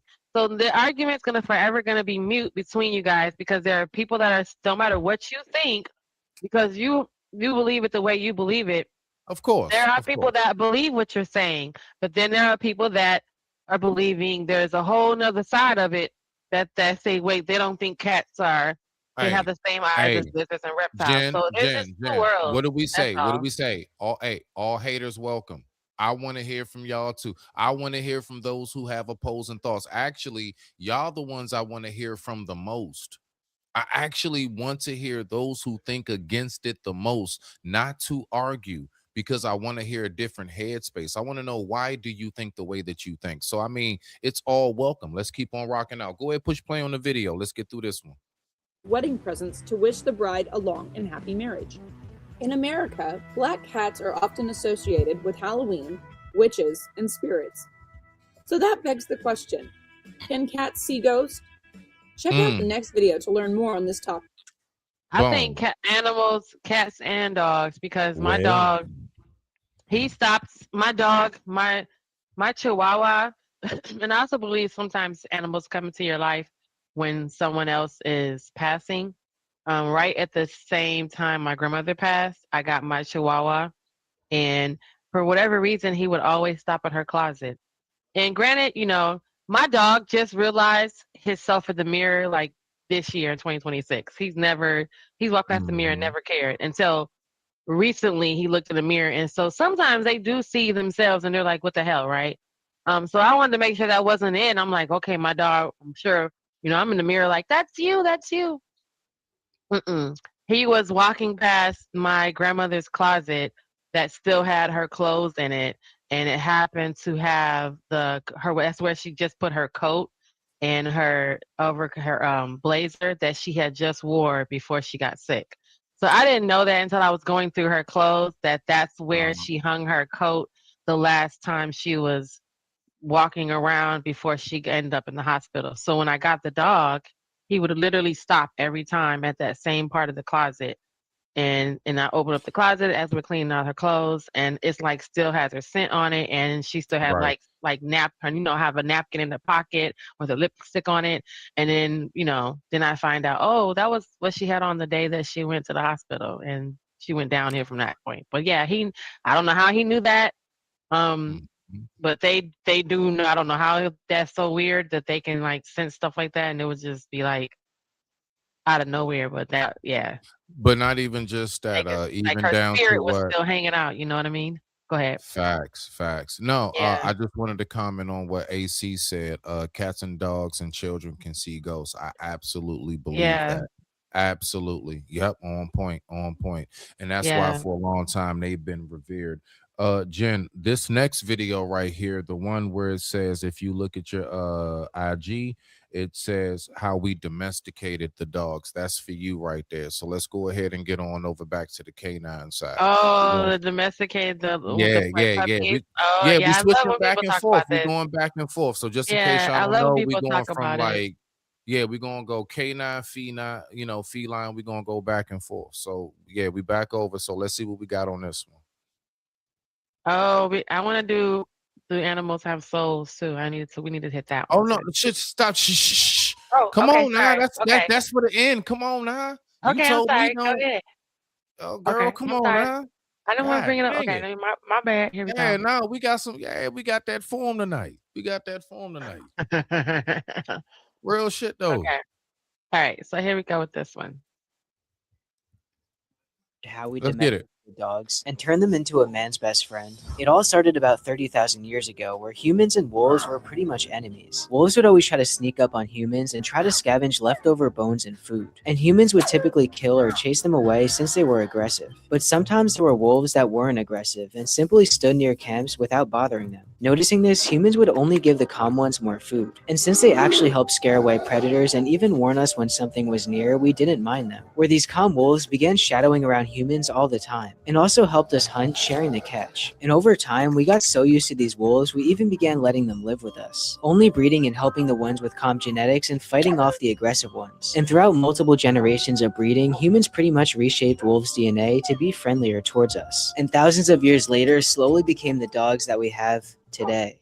Have you ever wondered how we domesticated? Oh, all right. So right there. Now we got to think about this. This started even back in the sea. So they say all life started in water. They say that for millenniums now that there have been certain fish and certain groups of eels and everything else, like for example the moray eel and the grouper, they would go ahead and one would go ahead and let them know where something is, where the feast is, and then the other ones will go ahead and set a trap. The groupers will go ahead and go in, the eels get into where they can't fit into, and everybody eats good when they drive them out. So the eels will smoke them out, and the group is set the trap, and don't nothing go nowhere, and everybody eats good. Crows do the same thing with certain animals and stuff. Vultures do the same thing with certain animals, and it's amazing how the connection has always been right there. And when people get to thinking that we're so separate from animals, no, we're not. We're not that Mm-mm. separate from animals as much as you We're think. really not. There's always been a very direct, instinctive nature that connects us to them. It's just if you're still connected or disconnected. I digress. My mic is muted. Rock out. What do you think, Yeah, Hustler? Henny. I used So to what do hear you the think? old saying, the only thing that separates man from animal is opposable thumb, from what I've heard anyway. But Well, we Mm-hmm. ain't that that would different from be animals. however, then what that would be the thing that separates us between you and a raccoon, because a raccoon has a full hand like yours, which they do have plausible thumbs. They that's why they can open jars and turn doorknobs. Yeah, So well, I don't break there's into some people. I there's don't some break into people's homes. I don't break into people's homes kind of scavenger for food or break into cars scavenger for food. So you got to consider that difference. Unless I'm no, homeless. that's what a homeless person is doing right now who doesn't have somewhere to live. So the difference Unless between that I'm person homeless. and the Yeah. raccoon. Right, but you were saying the one thing that separates us humans from animals is having the plausible Mm-hmm. thumb. When there are animals that have that, and the thing that separates us from them and us is them is literally the fact that they are a beneath our animal. There's and we're human. Because to that homeless man and to that raccoon, they're both doing the same thing. They're scrounging through trash. They're living on the streets. They're finding somewhere warm to stay, and they both have the same kind of hands. It's crazy. It But yeah, is. And don't forget the the whole mate. thing. Go ahead. Don't forget. Don't forget the mating rituals. Whatever The animals same. do to get, whatever animals do to get mates is more or less the same thing with us. What do we do to get mates? Dance for them, perform for them, draw for them, send them letters. I Right. hear So in some that animals do regard, it. that'll be like the penguin brings you. Well, that'll be an interesting show to do on our next show. My spirit is animals, the mating rituals, because the penguins the male brings the woman a rock, right, and then the woman gives gives the egg, but the male carries the egg for the entire time of the pregnancy, right, until it hatches. The praying mantis, the woman that kills deletes the male after they mate. So I mean, Oh you got to God, think about no. they do, and other animals that are violent in the mating process versus other animals that are more um, gentle during the mating process. The connection being that this is the connection between your human and your fur baby. Well, us humans and dogs, we seem to go in heat that in the similar way, right? Female dogs have a cycle. They don't have a monthly cycle, but they have a heat cycle, and it's very much like a woman's heat cycle, right? And typically that is when our body is preparing to mate to produce life. I mean, the only one of the differences between us and them is that we enjoy the sex of making the extra life when theirs is based out of necessity and procreation. They're not like Rover, this is, oh, I love you, Rover. Like, that's not how they express their love by doing it. Whereas we are doing it to express for each other and out of the pure joy of doing it. They're doing it to add to their population, right? So they want to make more puppies and make more, they want to be moms. So they're not trying to have sex. Like, your dog is not doing it to its girlfriend because they love doing it to each other like humans do. So that's always Um, misconception that people. well, my man AC say, a possum is one of the cleanest animals. They Yep, just ugly looking yep. as you know what I'm saying? Black widows And too. Black Widows I didn't too. know Oh that. I no, didn't Black know that. Widows. He's saying Black Widows delete their spouse after mating. Oh yeah, scorpions Yeah, do Yep, they too. do. yeah. So, Scorpions, Back black to so my widow, yeah, point. and praying mantis. Praying praying mantis famous mantis. for that. Yep, So yep. the A mating human, processes. But that's a good now for another a show, Smitty, human. about the mating processes of animals in comparison to humans and how we But mate. speaking of deletions, Oh, he is knocked out. before we even get to that point, ladies and gentlemen, this next video to me personally, Jen, if you would be so kind, um, did you know that dogs can sense diseases in your body? Yes, I have a story for that too. We're gonna play that Man, video, and goodness gracious. I'm gonna tell you the story after we play the video. All right, let's go ahead and get to it. So yeah, let's go ahead and take a look at this one right here as we get deeper Nigga, into where's this the golf right carts? here. You may be surprised to learn that dogs can detect life-threatening diseases in humans. So if you have a family history of serious illnesses and a dog, you will want to watch our countdown of 8 diseases dogs can detect. Number 1, dogs can tell when you have cancer. Believe it or not, dogs can detect breast cancer, prostate cancer, and even bladder cancer simply by sniffing someone's body. A study conducted at the University of California, Davis has shown that dogs can detect cancer-affected tissues out of many samples. Cancer-affected cells have a unique odor that doesn't exist in healthy cells. While humans have about 5 million scent receptors, What? What happened?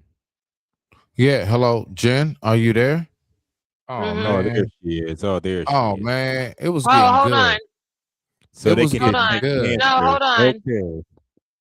Sorry, I didn't mean to do that. I was just trying to clear my You want me screen. to share Sorry. mine? You want me to share it on No, mine? you're fine. I was just trying to Okay. clear out thought I was closing something. Here you go. And I got a story to tell you guys after this. I'm gonna show you something. Let's see. Okay, let's go back here. the 8 Okay. diseases dogs can detect. Number 1, dogs can tell when you have cancer. Believe it or not, dogs can detect breast cancer, prostate cancer, and even bladder cancer simply by sniffing someone's body. A study conducted at the University of California, Davis has shown that dogs can detect cancer-affected tissues out of many samples. Cancer-affected cells have a unique odor that doesn't exist in healthy cells. While humans have about 5 million scent receptors, dogs can have up to 250 million, giving them a nose up in scent detection. This gets even more interesting. There's an organization in the United Kingdom called Medical Detection Dogs, in which dogs are trained to find the odor of cancer in samples such as breath, urine, and swabs. Wow. The interesting piece of evidence comes from a story in the Canada Free Press. Apparently, a woman's dog tried to bite off a mole located on her leg. Although she had other moles, he concentrated on only one. It turned out to be a malignant melanoma. And there's more. A 2019 study published in Experimental Biology found that dogs can consistently pick out blood samples from confirmed cancer patients with a 99% accuracy. But that's not all. Dogs can detect other serious diseases. Number 2, dogs can detect low blood sugar. For diet So, Hey, and Jen, I'm glad I was just about to ask you, pause it, beloved, right mhm. here, right? So, do y'all not realize that, for example, you may have something going on with you when your dog comes and lays around you excessively? It's certain things your dogs will do that actually give you the signs that you might actually need to get checked out, because they won't sit there and like bark and be like, bark, bark, cancer. Bark, No, but bark. they You know will what I do mean? You something else. gotta like peep. It's a very subtle sign in which how they do it. All right, I'm gonna Um, pause you right there, and I'm gonna show you this. And I'm gonna tell you. I'm gonna pause you right there. I'm gonna show you this. This was an episode of Chicago Med. My Boomer since he was a puppy. He's super loyal. I leave the room for a second. He's looking for me. I had a dog like that. And he might nip a little, but this was a full-on attack. In my experience, dogs can be unpredictable, even really friendly ones. Sometimes if a dog's in pain, though. He wasn't. We were playing tug of war like we always do. Dog bites shouldn't be stitched. They need to stay open so the wound doesn't become infected. Also, I'm going to give you a tetanus shot and an antibiotic. Boomer's healthy. He's had all his shots. It's just a precaution.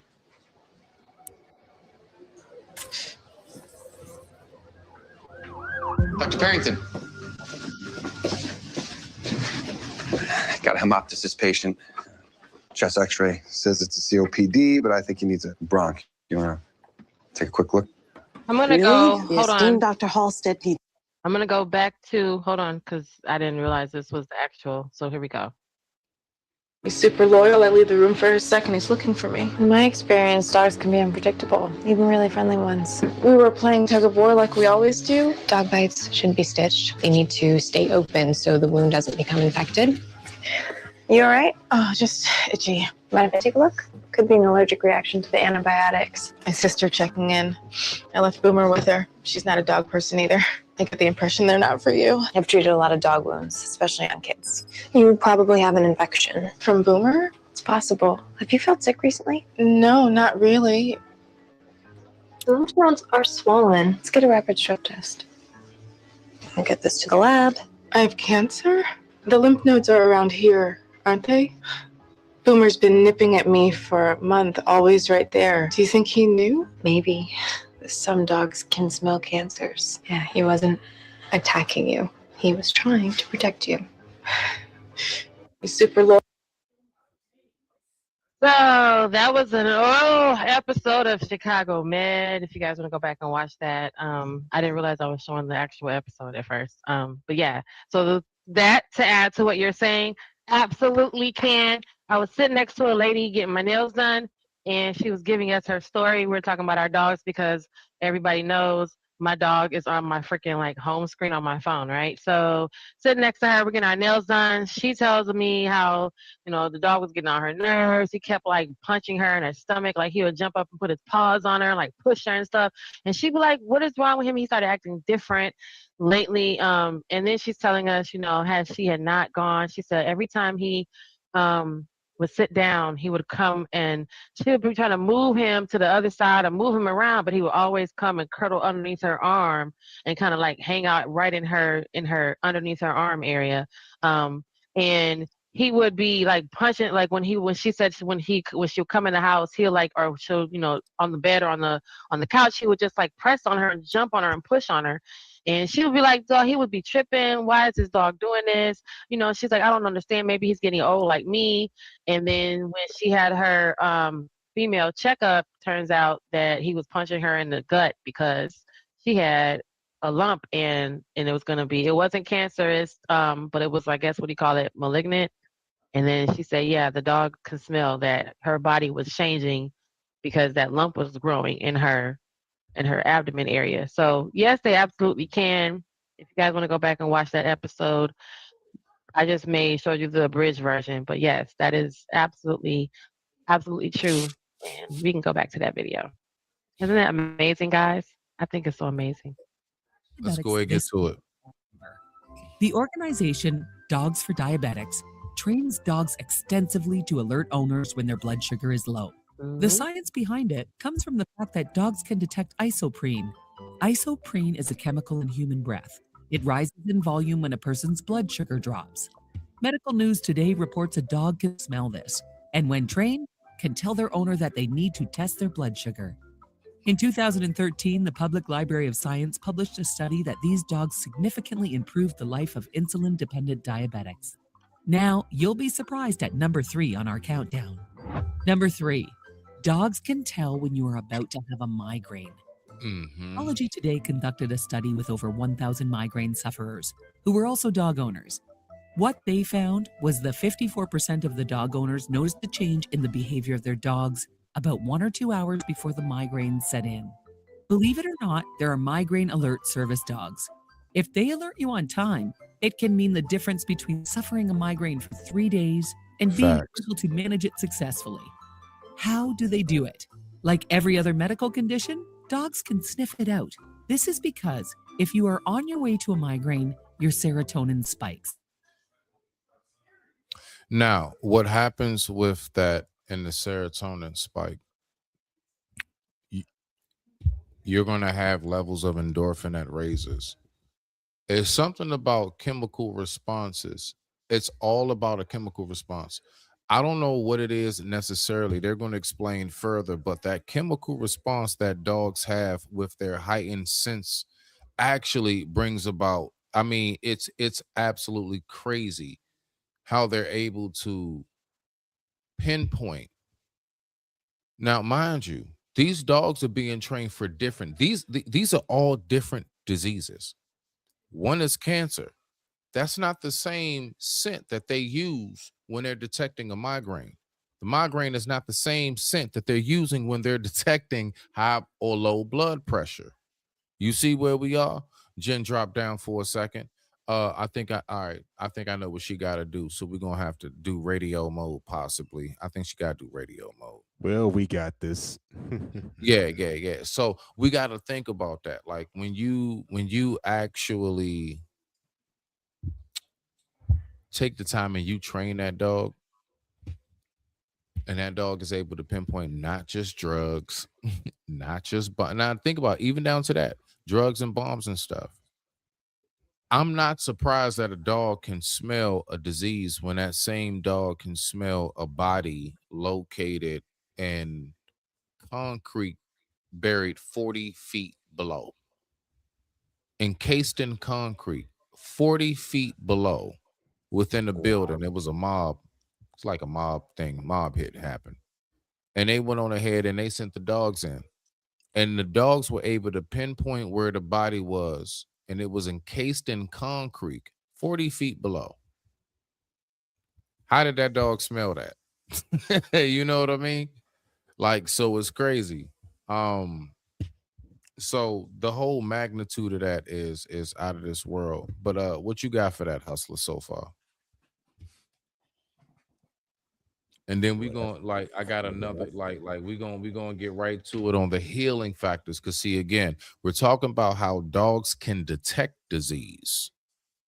Then we gonna go ahead and see how animals also are able to help disease. But what do you got, Hustler? That's a shock to me. I knew dogs could sense a lot of things, but I didn't think they could sense, illness and diseases. But then again, if they can see things or hear things that people can't see or hear right away, I guess it shouldn't surprise me. I don't know. But I had no idea they can go that in depth with their senses. Oh, well, it's a lot of stuff that we don't recognize. See, the main reason why I definitely along with her wanted to do this live is because, man, there's a lot of things that we don't even recognize because something, especially us as black people or whoever, like, bruh, we've used animals in so many different ways just to communicate. We use them to recognize what's going on, like even down, for example, the oarfish. A lot of people would say, "Oh, if this fish washes up on shore, there could be a storm coming." So on and so Oh, forth. did y'all miss me? I was kicked out, y'all. Nah, it What You did happens. was y'all Listen, kicked see? out of listen, your own listen. stream. You know I what you don't might gotta know. do? It said troubleshooting, and then it told me to fix something, and Nah, I nah, fixed nah. it. I'm gonna tell you. I'm gonna And do tell that you what it too. is. Listen, the video, just hit it on radio mode. Like pull it up, but have us up on the screen No, and I make didn't get that. It wasn't that. It was something. It said StreamYard was. It wasn't because of no. I know what you're talking about. I didn't get kicked out because I'm playing the video. Oh, you didn't? I Okay. didn't get. That's when YouTube will say, but then you guys wouldn't be able to see anything on your side. It would say video. This stream is no longer available. Nah, That's that's not what true. happened. Yeah, I Nah, didn't get that's that. true. Nah, that's That ain't. true. That's true. That's true. That That's thing true. started troubleshooting, and it was like StreamYard's having a problem. I was like, for me. So yeah, we can go back to the dog that smelled malaria. Did y'all see that part already? Did you hear that the dog smelled Nah. malaria? Keep on going on the video. Keep on going on the video. Let it go. Damn, fair use. Goodness gracious, Yeah, that I was it told was you we too good. educating folks. I told you this thing was going to hit. I told you that. Okay, so yeah. Simply by smelling their socks. Even if someone is not showing any symptoms, the dog knows well ahead of time when someone has the disease. Look at my puppy. This can mean the difference between life and death. Number 5, dogs understand fear and stress. There's more to this one than you think. Though, you see, dogs can be trained to smell cortisol levels in humans. Cortisol is the hormone commonly known as the stress hormone. So when your cortisol levels rise, dogs can smell it. They can also be trained to help people with higher than normal stress levels. One cortisol sniffing dog at the Calais School for Autistic Children sniffs the students to see if their cortisol levels are higher than any of the other students. Since autistic children can't tell someone when they are upset, the dog does the talking for them. And that's not all. Number 6 on our countdown is pretty amazing. I didn't know that. Dogs can be trained to help those who suffer from narcolepsy. Yes, I've seen that. You guys have probably seen those videos, not to stop it here, but I mean, the autistic kid thing is awesome because for the nonverbal autistic kids, then when they're becoming overstimulated, the dog can speak for them. But you've probably definitely seen the videos on TikTok or, hey, Black TV Sugar. Hey, like you probably seen the videos on TikTok or Instagram where the dog has alert the woman to sit down. And that is also because that dog is either smelling her blood sugar rising and she's, beginning to have a sugar attack and is going to be pass out. And then I've seen the dogs where the dog has made, I've seen the videos where the dog makes the person sit down because they're about to fall asleep. And, I've seen all of course, me and Beans go down the rabbit hole of dog videos, but there are plethora of that type of footage out there. So you can see the girl sitting down in the grocery store because she's getting ready to fall asleep, and the dog, she has a big old golden retriever that makes her sit down and sits on top of her and alerts people to help her.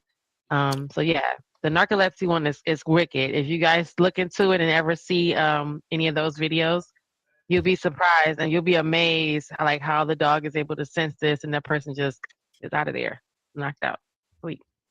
So let's continue. Narcolepsy is a dangerous condition. This is when a person can fall asleep instantly, even while they are standing up. In this case, narcolepsy service dogs can detect when an attack is coming on by a change in the smell of your sweat. This was proven in a 2013 scientific study published in National Institutes of Health. In the study, trained narcoleptic service dogs recognized 11 out of 12 patients with narcolepsy by smelling their sweat samples. In this case, a trained service dog can alert their owner when they're about to have an episode, based on the biochemical. You see him with his service harness on? Oh, I'm so proud of him. I love those. Go ahead. Changes in their body. This can save a person who suffers from narcolepsy from experiencing a serious injury. Number 7, dogs can sniff out Parkinson's disease. In England, a super sniffing dog noticed a change in his owner's odor 6 years before he was diagnosed with Parkinson's, a nervous system disorder that affects movement. This led to scientific research at Manchester University in an attempt to train other dogs to detect Parkinson's disease before the classic symptoms emerged. Since 2016, an organization called Parkinson's Alert Dogs has been training canines to recognize the smell of Parkinson's disease. Number 8, dogs can sense the onset of a seizure. This one is more for service dogs placed with seizure patients. Studies have shown that about 90% of service dogs develop the ability on their own to sense a seizure. So after getting to know their owner's behavior, these dogs know when a seizure is about to happen. Amazing. That's it for now. But as you can see, your dog is much more than your best friend. They can actually save your life through theirs. So back to what we said, they're more than just a pet. they're family. They're lifesavers, right?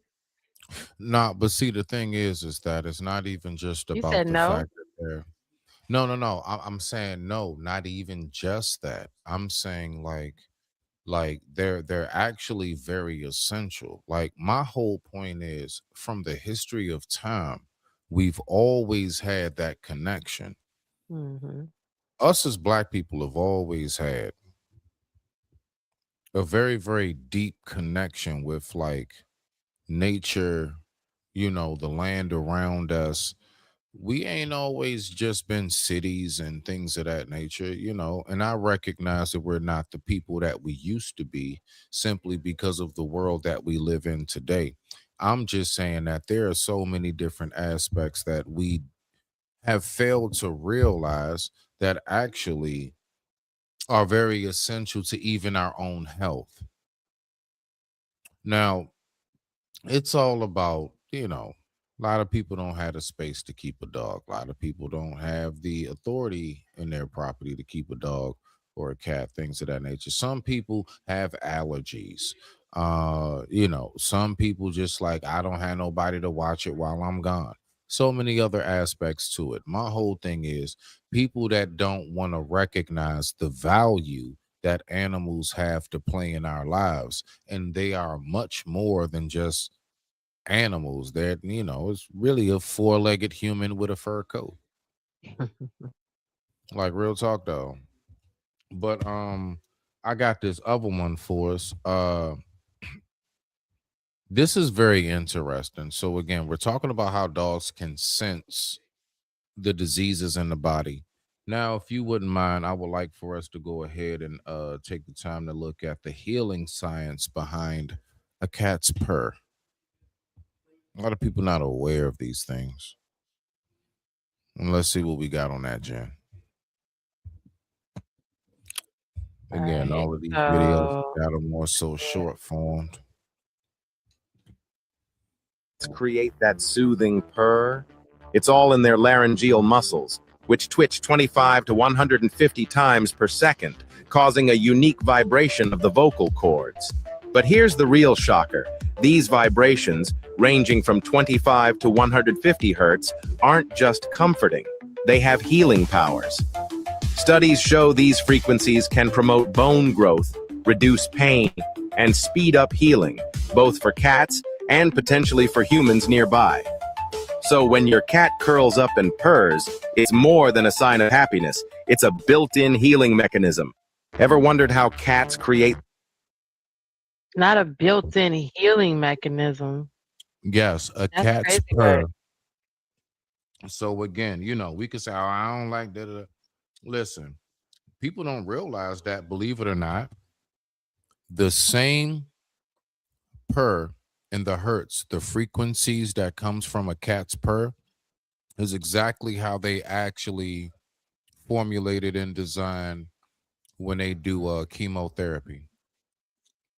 Mm. Mm-hmm. Absolutely. AC is facts.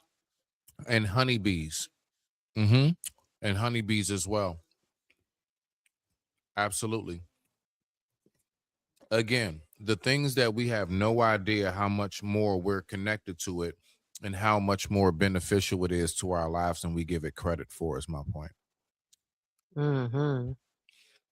Now, I'm not telling you to go get 5 cats and bring them in your house and just like leave your door open so bees can fly in all day. But just recognize when you do see them, there's a much, much deeper, significant message that comes with them than what we want to take credit, than what we give credit for. I digress. My mic is muted. Mm-hmm. So if I then move forward, right? So I don't know. Real quick, Hustler, what you got for that real quick?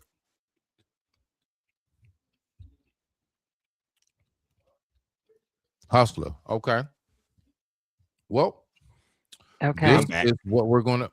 Oh, okay. There you go. What's up? Because we about to get into the meat and bones of this bad boy right here, and I really want to talk about I'm gonna show another I mean, I video.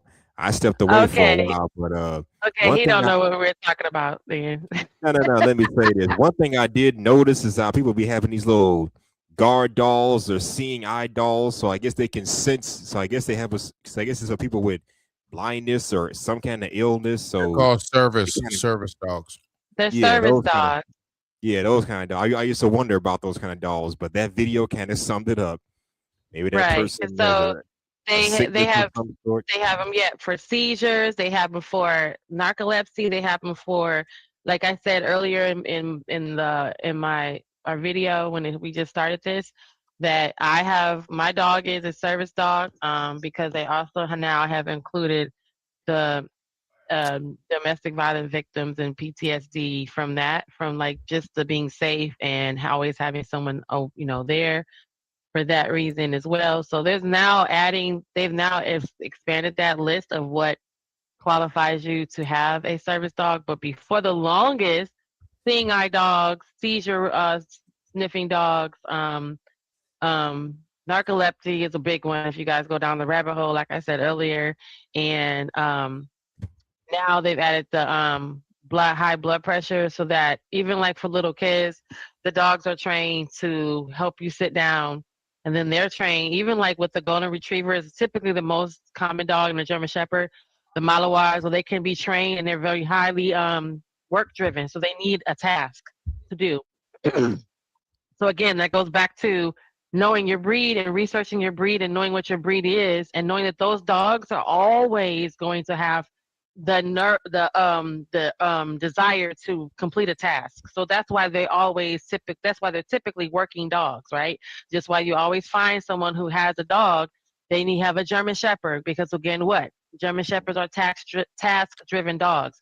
They have to have an assignment. That's why you see them working in most cases. They're police dogs. They're, seeing eye dogs. They're help dogs. They're service dogs, i.e. the golden retriever, sometimes a Labrador, sometimes nowadays the pit bull. Pit bull won best in show. So now because of that, they've been ranking the temperament to be higher and more constructive and be able to be bred properly, then they'll be actually serve their purpose, which is to also work. So Do they you have to have a know? task. Do you know what all service dogs, no matter what category they go into, Hustler? Do you know what all service dogs have to complete the task of doing before they become officially initiated into being a service dog? You know what they got to do?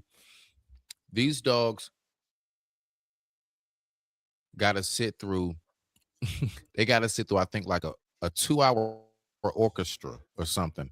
No bull. They take them to an actual theater that has a section specifically for that, and they got to sit through like a ballet, or like, because it's to test temperament. Like, can they just be?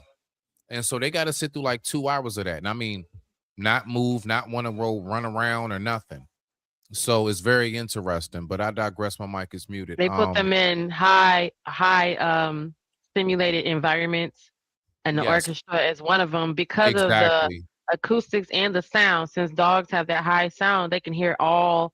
They, unlike other animals and even people, can hear all of the instruments, can hear almost all the sounds. So that's very, very stimulus driven and very, very high intent. It's a higher in intensity as far as the environment. So yeah, but someone said earlier, you said something about being allergic to a dog as well. Yeah, so Hmm. they have breeds where we've had that issue before. I've had issues before with having a dog and having someone in my life who is allergic to my dog, or me having a dog that I'm actually allergic to. I know people right now who have dogs and cats. They're allergic to the cat, but not the dog, because they invested. They did what we said earlier, which is invest in your breed, research your breed, and research the kind of dog you're getting, so that you can get a dog that is not going to aggravate your allergies, right? Or there are dogs that are hyperallergenic. You guys look at my background. There is our Westie. Let me turn this video off. Hmm. Westie. This is Jojo. He was our West Highland Terrier. West Highland Terriers are the Caesar dogs that everybody knows that they are. Typically, they're show dogs because they're very, they have the intelligence of like, that's the IQ of a 5-year-old. They're kind of smart. They're easy to, once you train them, those are the, they can lay down, roll over, do little tricks and things if you teach them. But Westies only come white. They're cousin to the Cairn Terrier, which is the Cairn Terrier is Toto, right? So the Cairn Terrier always comes brown or kind of a mixed brown. And those are the dogs which everyone knows is Toto from The Wizard of Oz or The Wiz. And then the Westie is the Caesar dog, or if you see this dog in other aspects of entertainment, because they're very well trained. Jojo was very well trained, but I'm saying all that to say that he's also hypoallergenic. So that means he didn't really shed, but he shed if you take him to the groomer and keep up his grooming. They have seasonal shedding, but they didn't shed. And then he was no allergies. So that's just in case you were wondering. There's other dogs that are along that line that are hypoallergenic that don't produce any dander, dog dander when they scratch, which is usually what gives you the allergy. You're very really allergic to the fur. You're allergic to the dander that's attached to the fur. So that's what that is, and that's why you're allergic to your dog or your cat. You're allergic to when they do the scratching and they kick that dander into the air and it gets all up underneath your feet, nose, and everything. So yeah, but there are hyperallergenic cats and there are hypoallergenic dogs. And Jojo was our dog. He passed. He was old, you know. Jojo. Those dogs are hefty too. They're thick. Jen, stop it. I just thought about him like Jojo. He was thick too. Hey, look, come on. All right, so all right. Look, you done clapped your heels and went back to Kansas, girl. You done clapped your heels. I'm just saying. Okay, so here we're gonna watch the Joe Rogan video. This is what I was gonna show y'all. Were you trying to take me out my moment? How dare you? That's okay. But y'all, you seen this You video said, before? JoJo. No, it was the Oh, all JoJo JoJo. part. That kind of, you know what I'm saying. It made you was the feel all warm and JoJo fuzzy. You miss JoJo too, huh? Oh, you miss JoJo too. Look. There's a guy that pet store that I go to, and a pit bull came in, one of those big jack pit bulls, just covered. There was a guy that used to work. There was a guy that used to work at this pet store that I go to, and a pit bull came in, one of those big jack pit bulls, just covered in cuts all over its body. And the owner was, they asked the owner, like, what the fuck happened? He goes, I don't know. He goes, I came home, and he's covered in cuts. I really have no idea what happened to him. So they stitched the dog up, like hundreds of stitches all over the dog's body. Then he takes a walk outside of his house, and he follows his dog's blood. And he goes up into the hills near his house, and he finds 9 dead coyotes. Wow. That pit bull was gangster. Yeah, apparently. He just went on a tear. And he said it looked like Vietnam. Fucking fire hydrant head. Just that doesn't feel pain. There was a See, they have to tear shit up, yo. Listen, I'm just saying, y'all. All right, back to our other videos. What? Okay, so what else do you have for me, Smitty? I love that one. I can watch that one. I know. Don't come for me, JoJo. I'm not. I know. No, I told you it was just that part. That's all it was. When you said, "Oh, JoJo." All right. So look.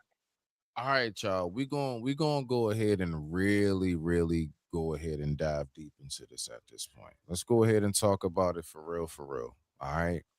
Bring it. Everybody bring it. Bring your religious belief, bring your spiritual belief, bring your nature, you know what I'm saying, esoteric, bring it. What we're going to talk about, go ahead and pull it up. So the first one I want you to pull up, beloved, is the short, okay? I want you to pull up the short. What we're going to talk about now is right there. Do animals have a soul? Do animals have a soul? Do they actually go to the same paradise that humans do? Do we see them there? Right? Because what? you know the Do one all thing that I dogs go wonder. to heaven? Nah, but Like watch the this movie. though. Okay, but watch this though, because this is one thing I wondered. When people say, nah, dogs or animals don't have a soul, cats even, right? Okay.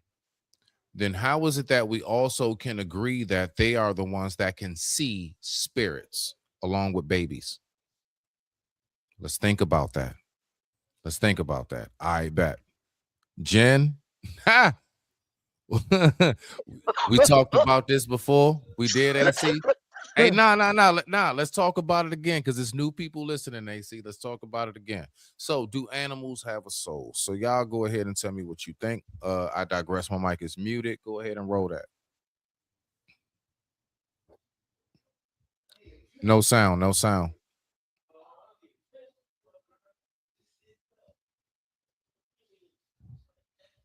Yeah, I couldn't hear anything either. But I think You they didn't do have the have a sound soul. on. I think dogs do have a soul. You Like think humans do. dogs do have a soul? You said you do, Yep. Hustler? Okay. If it's living and breathing, then yeah, it must have a soul. Wait a minute. What you say in the I can't with y'all sometimes. Okay. I thought something was else. Okay. Tell me if you can hear it. One of them trained to Can you hear it? Yeah. run when you come, and the other one's trained to growl or bite if necessary. But you know, I've noticed that those dogs, they have emotions. They grieve, they seem to worry if they're not fed in time. And they get angry and they love, and they each have their own personality. Because you see, a dog has a soul, just like you do. The whole animal world has a soul. If animal has body and personality similar to humans, then what makes humans different?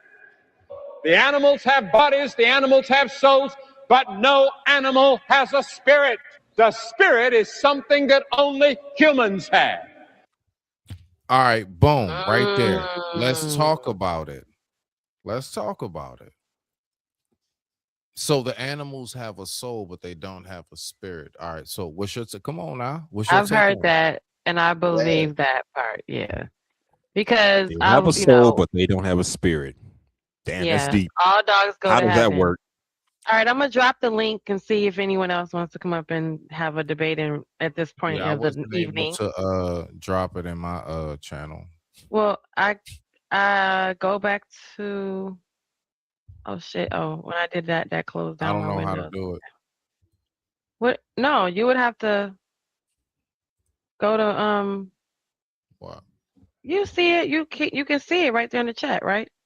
Yeah, but I mean I'm pushing it. What? Save as, refresh, print. What? I don't know what to do with it. It don't say paste or copy. It don't let me paste or copy it. That's what I'm trying to say. I'm dead ass. I'm clicking on it right now. I'm right clicking right now. No, hold on. I'm trying to understand. If you're in your page, Let me see something. okay, let me paste it on my page. Oh, that's the StreamYard link. History. And then you say something in my chat. History. Okay. Go to my chat and see if you say something. I mean, see if I see you.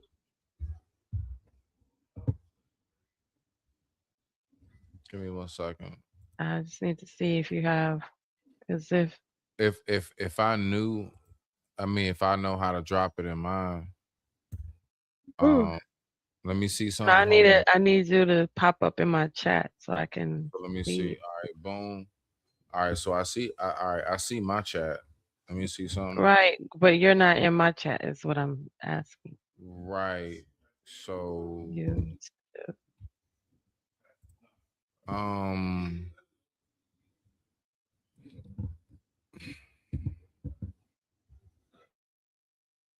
Mm-hmm. Yeah, I don't know how I would drop the link. Maybe. What channel are we on right now? Just tell me that, and maybe I can. Okay, let me go to your channel. Hold on. Yeah, matter of fact, do that. Go to my channel. Let me go to your channel, and then I can put the StreamYard link in your channel. But I needed you to say something in my chat so I could see. I thought you had a wrench, so I couldn't find you. That's what I'm looking for. Okay, so if I go back to my chat, I just typed something in your chat. So yeah. let me see. Okay.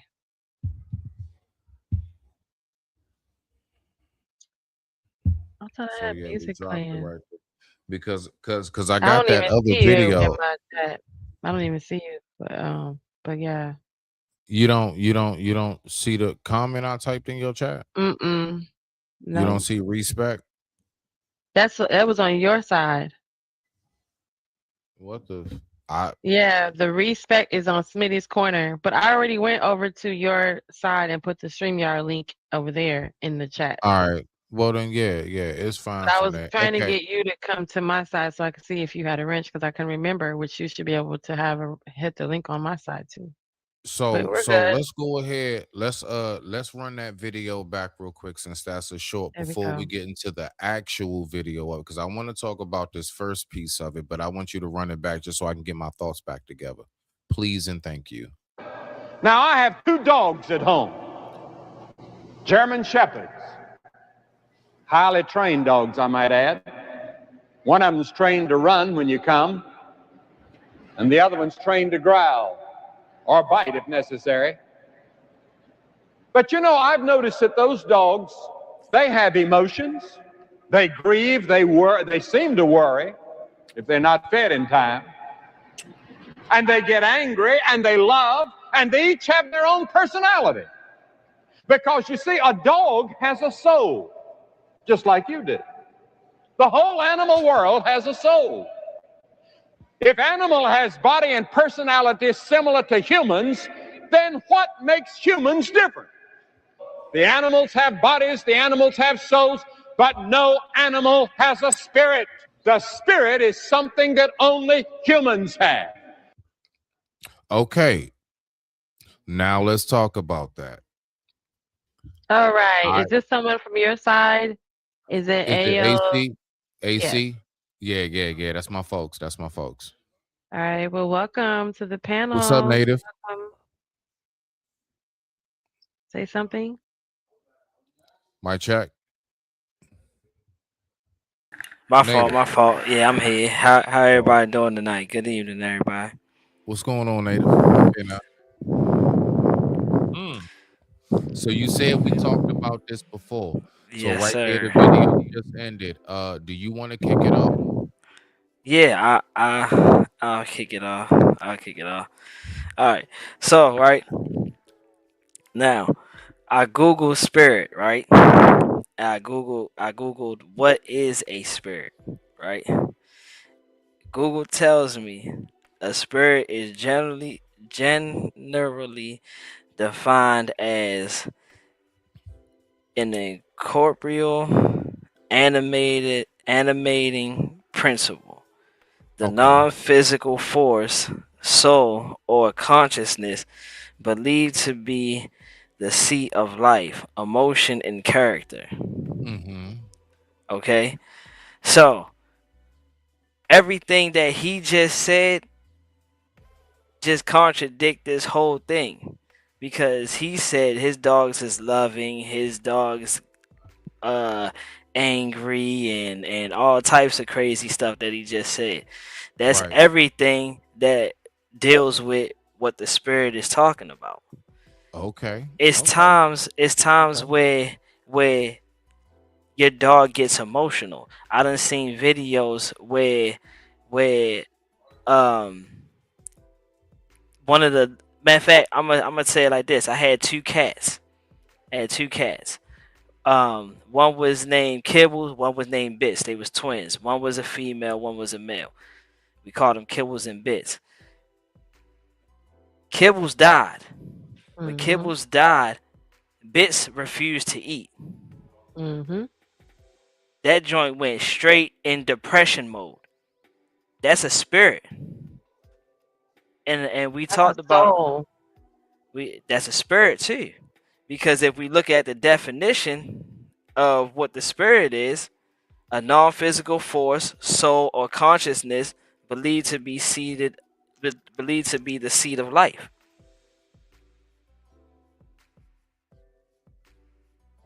So if we're going by the definition term, then animals have a spirit because they are able to reflect emotion. They have a consciousness.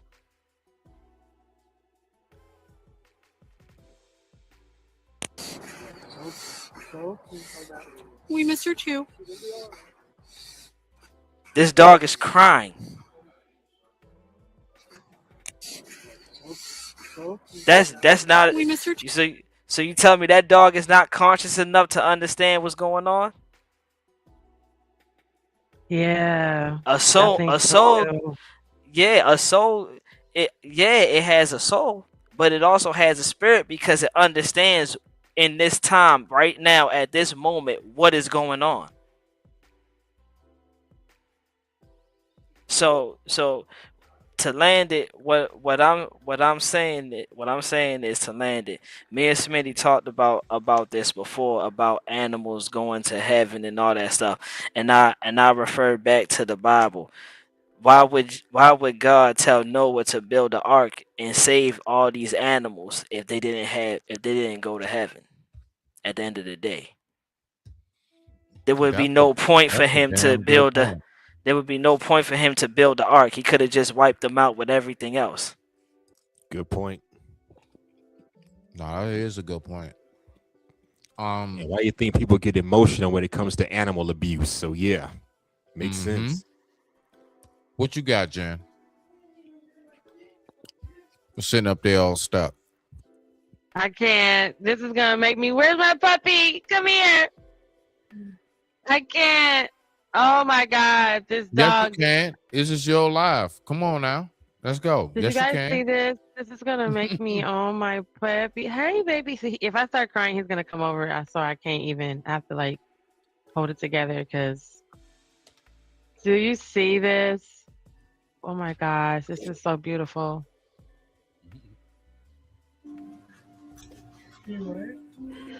Hey, baby.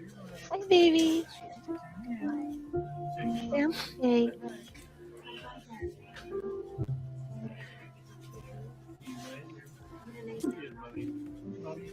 Right now, that dog is sniffing. It's not just. It's smelling a lot of stuff we don't know inside that man's body. Wherever pain may be, wherever anything may be. DJ, come on. Come on, DJ, let's go. Come on, DJ. Come on, let's go. What a good girl. Come on. Good girl. Let's go. Come on. Come on, DJ.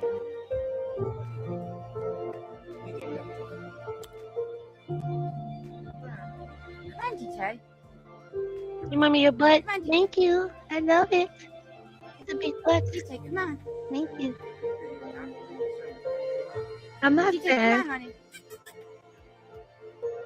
Oh my God.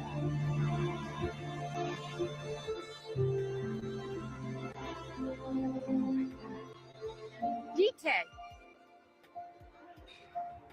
Oh, it's making me cry. DJ. Come on, Just a little DJ. while longer. DJ. DJ. Let me see your butt. So even when you don't even realize it, that is beautiful, you guys. I can't. It really is. It's sad at the can't same watch- time. Hey man, Yeah, that's but hard. it's That's touched true. your heart right there, bro. Hey, look, guys. Hey, come here. You came over because look, I'm over here getting all sad, and look who's, come here. Come here. Come here. Come here. Camera shy. Mm. Camera shy. Yeah, well, I'm shy too. So welcome to the club. There he goes. Say hi. Hey, there's Hey, my big Pooch. head. There's my big head. Oh, what's the name? Roscoe? Again? Beans. My bad. My bad. My bad. I didn't mean. Roscoe. I don't know why I was so hood. I don't know why I was so hood. My bad. My bad, Jen. Hey, baby. Shout Hey, out to baby. Venus, Oh, man. he's giving me a hug, you guys. His little arms is wrapped around me. Oh, that's okay. I'm okay. I was getting sad because of the video. I'm not sad for real. All right, so look, real quick, AC, Yeah. if you don't mind, AC, go on mute for me real quick. So what I'm gonna do is before we get into this video right here, because this is the main meat and bones of it. It's a nice little longer video. We can pause it, listen to it, and so on and so forth. Everybody, we're gonna go to Nancy briefly. All right, so we're gonna see what we got. No, nigga, not right now. Yes, Ivy Wody. I was telling them that earlier that was the thing when I was little, that if I ever hurt myself or scratched myself, the dog would lick it and it would heal faster, and it would. Something happened, so we've been doing that Okay, when I was little. so before we go into the other realms of it, let's go to Nancy and let's see what science. You know, I like all different angles of this. Let's ask the You okay? scientific aspect. Okay, go. Nancy, are you there? Yep, I'm still here. I can hear you loud and clear. If you've got any more questions or something else you want to go over, just let me know. All right, Nancy, I would like to know, Nancy, what does science say about do dogs and cats have a soul? Or let's just say animals in general. Do animals have a soul? Yeah, that's a big question, and science doesn't have a definite answer on that one. From a purely scientific perspective, animals don't have a measurable soul, like humans often define it. But a lot of people, especially from philosophical or spiritual perspectives, do believe that animals have some sort of inner essence. So it's really more of a philosophical or spiritual debate than a scientific consensus. So in Scientology, they don't believe in that. Okay, so to land it right here, Nancy, spiritually speaking, what does most religions say about animals having a soul and or spirit? And is it different? Yeah, that's a really interesting distinction. So, in a lot of religious traditions, animals do have a kind of soul or spirit. For example, in Hinduism and Buddhism, animals are often seen as having a consciousness or being part of a cycle of rebirth. In Christianity, traditionally, animals aren't thought to have immortal souls like humans, but some more modern Christian perspectives are becoming more open to the idea. And in indigenous spiritualities, animals often have a very strong spiritual presence. Mm-hmm. Okay, thank you, Nancy. I appreciate it.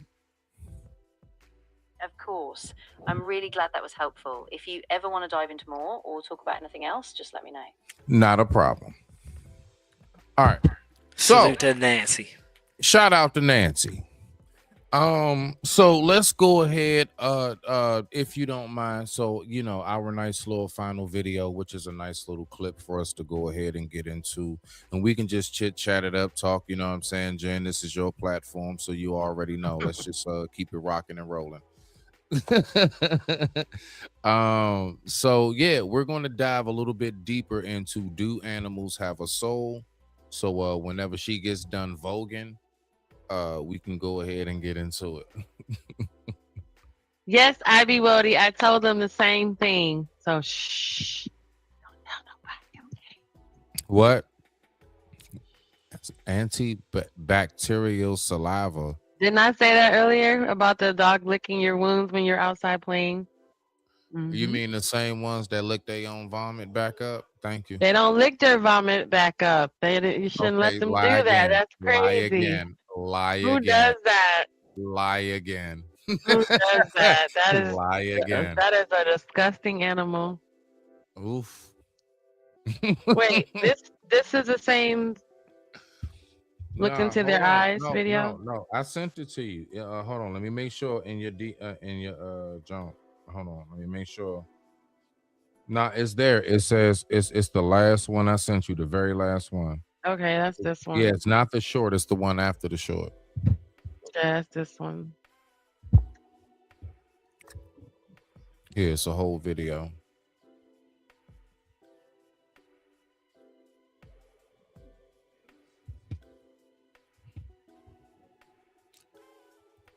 All right, so that's this one. Check.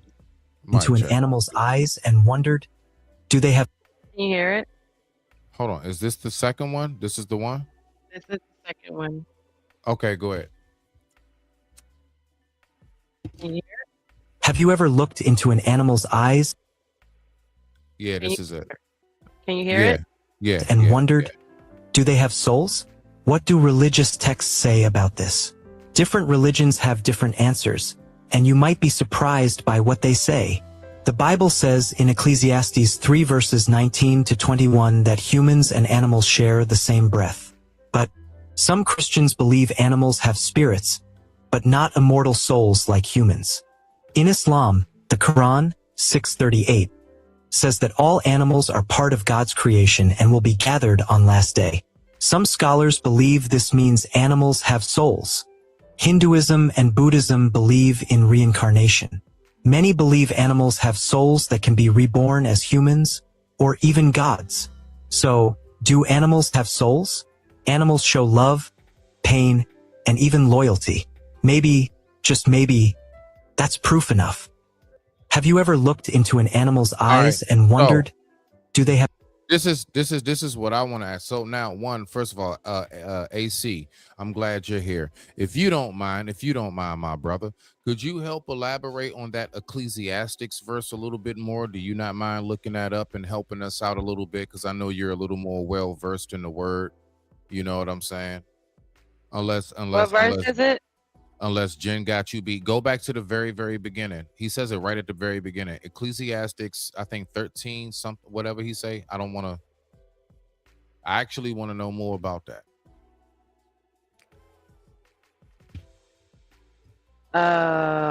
What do they mean by animals and humans have souls? share the same brain? What do religious texts say about this? Different religions have different answers, and you might be surprised by what they say. The Bible says in Ecclesiastes 3 verses 19, 3:19. Yeah, 3:19. There you go. Ecclesiastes 3 and then 19. Hold on, 3:19. Mm-hmm. Oh, 19 to 21. Here it is. What?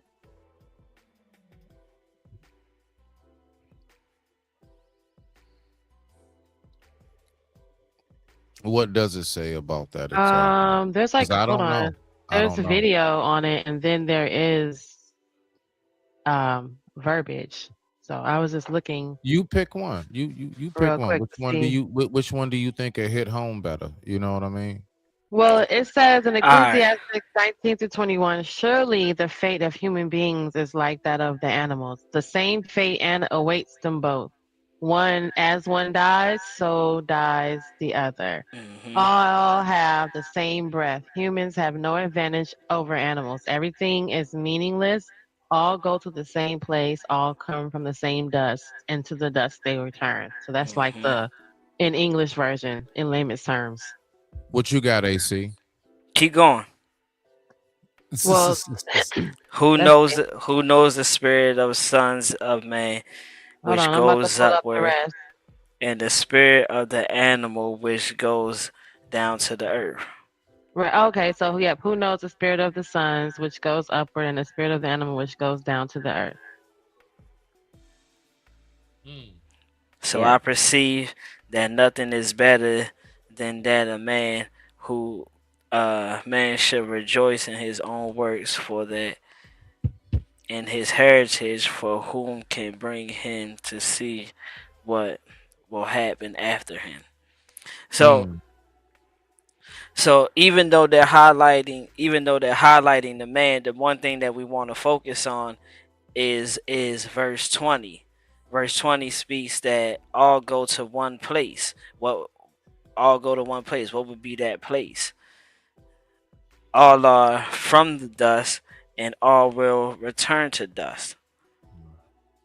So that's So, yeah, that's it the says, highlighted part right there. right, 320. All go to the same place. All from the dust. All into the dust they return. The verse So reflects on the transient nature of life and the inevitability of death, emphasizing that all things being shared a common fate. The context of the verse on Ecclesiastic explore the theme of life meaning and human experience. So that you just literally from the circle of life, like in a movie. Yeah, and also when you think about it, where did we come from? The God dust. made God, and who made the dust? Who made us from the dust? God. So if God made us from the dust, and then we return to the dust, that means what we doing? We returning back to God. And And then I there's would another scripture that they mention, right? That's a scripture that talks about. Hold on. To 21 that humans and animals share the same breath. But some Christians believe animals have spirits, but not immortal souls like humans. In Islam, the Quran 638 right says here. that all Oh, that's the Quran. Okay, so No, that's no, not no. it. But watch real quick though. Just a quick connection. So me being somebody well versed in that one, it says it's more so of a hadith. So that is, I want to make the correction. It does say it there, but that comes from a hadith, which is before the Quran, and it speaks about how there was a woman. Basically the hadiths are like psalms. It's the same thing. It's little small little hadith. Haiku like poetic parables. That's it. It's just real What is short. it saying though? And it says, there was a woman who kept a cat in a cage, and that cat was tortured. The cat passed away. When that woman passed away, she suffered the same fate that the cat suffered in the cage. So basically, how we talk about you're no better, you're no different in the sense, it was basically saying how it was an equal exchange. Like exactly how you treated that cat, that's exactly how you gonna be treated. Because as small as you may look at it and you thought it was just a cat, no, that was something very significant that you didn't recognize. You see what I'm saying? So Okay, so Now, that parallels with the Bible's verses it's saying the that same thing that talk about essentially. It is. that Yeah. basically saying that you ashes to ashes, you turn back to the Yep. You're that gonna suffer the so same. It's okay. equal. It's so equal. what Smitty, and to segue on that, what Smitty is saying also too goes parallel with 19. What they say in 19. For what happens to the Son of Man also happens to animals. One thing befalls them, as one dies, so dies the other. Surely they all have one breath. Man has no advantage over animals, for all is vanity, which is meaningless. So the same way we can think animals' life is meaningless, our life is meaningless as well. There you go. That's the basic. That's basically the message. Thank you. See, AC hip. There you go. It's really not different. There So you what go. about the part of the Bible where it talks about how I remember it saying how God doesn't like being cruel to animals. You know, they always say animals, babies, and elderly, but primarily in regards to this conversation. Because you Animal, gotta think. You gotta think. If anything, animals will be closest to God, because one, animals work off their instincts. They go off faith 100% of the time, which is us. We question our faith. Not even just that. Animals, basically, if you think about it, there's a difference between animals and humans, and that is free will. A lion does exactly what a lion does, and so does that bird, so does that fish. They do not go Exactly. outside of their nature. Humans are the only creation of God that has not even the angels, right? The humans are the only ones that go outside of their nature. Yeah, You see we what I'm saying? question. Yeah, we question God and what God has for us. Where animals, they work off their program. So if they're a Exactly. bird and they gotta find worms, they don't question God when the next time they're gonna No. eat. Oh. What they gonna do is they gonna go find some worms. They're gonna find something to eat. They're gonna But trust not that even that. meal is gonna be there. You know what's crazy? Oh my goodness, I'm glad you said that. So again, the connection, it does say Islamically, God's favorite animal are the birds. One, because they share the likeness of the angels as far as wings and flying. Two, because if you think about it, birds do not store. Birds don't, like squirrels and everything else, they stock up nothing. But birds eat every single day, every single season. I don't care how cold it is, how hot it is, those birds eat. So the point is this: your faith is supposed to be the same way. Just as Facts. much as that bird knows it's going to eat the next day and it stocks up nothing, you should worry for nothing. For you Mhm. shall be taken care of, just like the flock is. Amen. Come on now. I digress. Amen. My mic is muted. Yeah, My man. mic is muted. And so remember, AC, when I was talking to you the other night, when I was saying you will learn the most about me through my creations. Remember that? And we was talking about the flowers and how they all don't bloom at the same. So my Yep. point is that the main reason why it is such a crime when you harm nature and when you don't take time to recognize what's around you besides other people and humans, there are a lot of messages, signs, and signals that you're missing. Man, you'd be surprised how much you learn just from observing. You know what I'm saying? Like just how squirrels interact, just from watching how birds interact, just how watching how orcas like hunt and how they and dolphins and how they align, how when birds fly south, they actually form that pyramid shape. And that one in the That is the front. flying V. What are you doing? Now You watch better know this. what that is. Now watch this. But you know something? Watch this. It's literally the flying The V. bird in the front is not the leader. Do you know Never who the is. leader Even is? in a wolf pack, it's not the same. No, but All watch packs are this. not the same like that. Watch this. It's so crazy.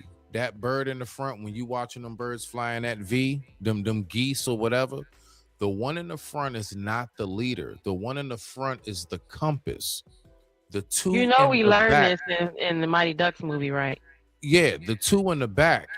Them two in the back, all the way in the back of that triangle, they're the ones keeping that triangle how it is. They're the ones that's keeping that one line in the triangle and the other line connected. And then you have that one in the front that's basically the compass as far as where they're going.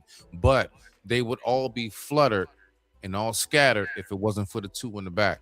And it's just like the totem pole with Native Americans. We think that the one that's at the top is actually the best part. No, the actual strongest one, the Native Americans say, is the one that's at the very bottom because that's the one that has the most strength that's holding up everybody else. And it's a lot of things like that Quote to be getting unquote, the cornerstone. Man, come on now. Here's Yeah, the you think the one at the scripture that top I is was talking no, it's not. about. It's Job 12:10. I was looking for it, and this is what I was talking about. Where there's a part in the Bible that says we are, and it says, "In His hand is the life of every creature, and the breath of all mankind." So Facts. this verse reminds us that Facts. God values all living things, and humans are accountable for their care. So, it was, and I think it's another verse that talks about how what God thinks about you being cruel to the animals, and how He just will judge you accordingly. Well, not even just that. Back in even before this, in the ancient Egyptian days, just harming a cat was sometimes a punishment by execution. Like you literally would be executed for harming a cat. You'd be executed. You see what I'm saying? Then you get into more so of the Viking era and things of that nature. Dogs and wolves were worshipped. You get into the Native Americans, dogs and wolves worshipped because of the companionship. So I mean, it goes all throughout human history of how much we are connected. But go ahead and rock out, beloved. You got it from here.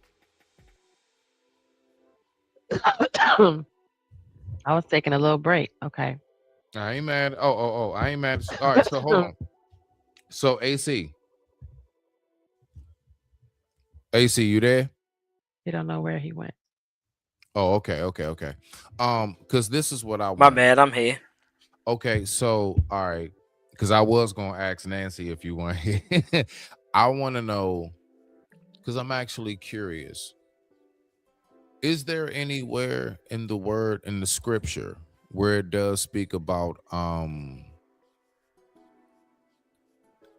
there being let's say fowl and beast, as in animals, fowl and beast, birds and cattle in paradise? Does it talk about that in the word anywhere?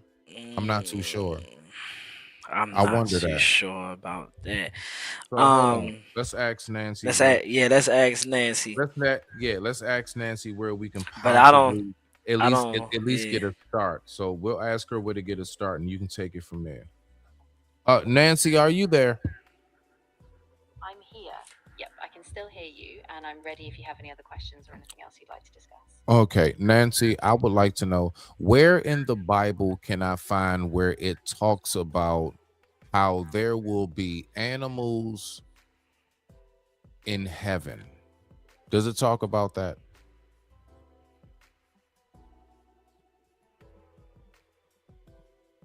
Sure, while the Bible doesn't give a definitive answer about animals in heaven, there are verses that offer hope.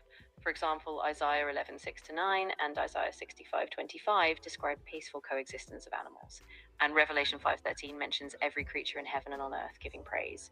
So, while it's not explicit, these passages have given many people comfort. Could you repeat those verses again? You said Isaiah what and Revelations, huh? Of course. So the passages I mentioned were Isaiah 11, verses 6-9, and Isaiah 65, verse 25. Then in the New Testament, Revelation 5, verse 13 also talks about every creature praising God.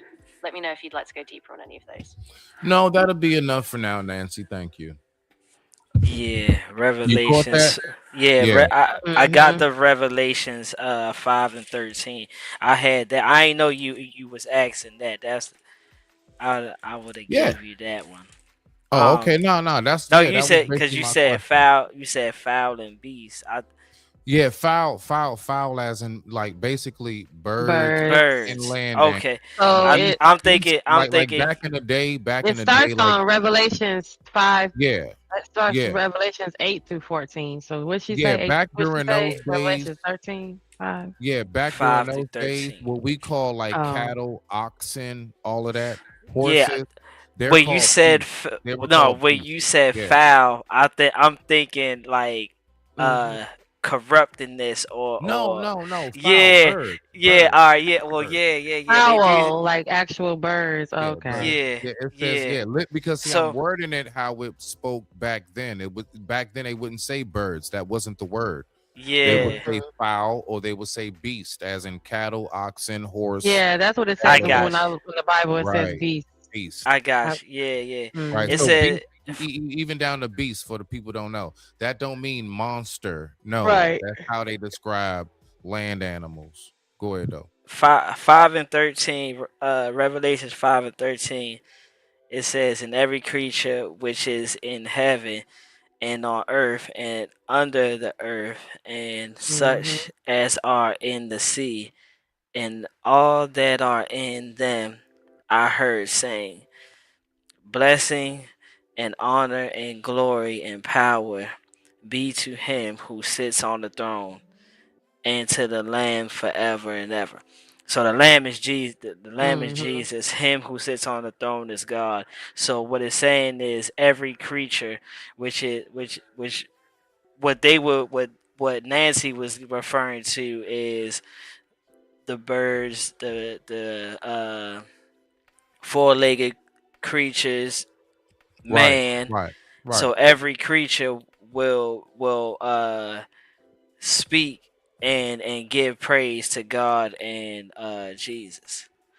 But it also too when we look at Acts,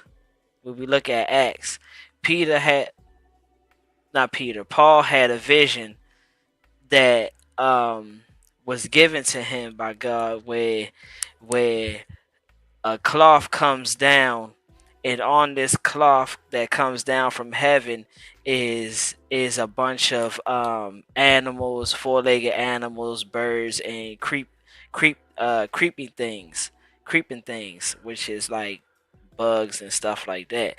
All that comes down from the heaven, and he has this vision 3 times.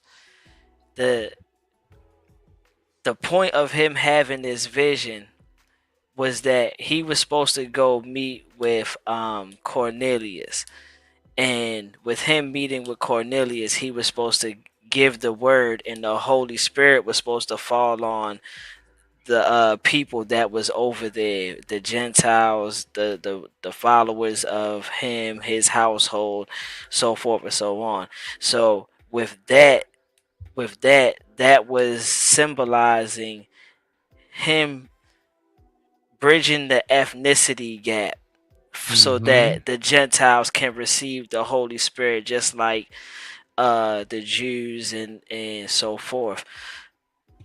Because back then the Gentiles you wasn't able to be baptized or whatever. If you was a Gentile, you would have to convert over.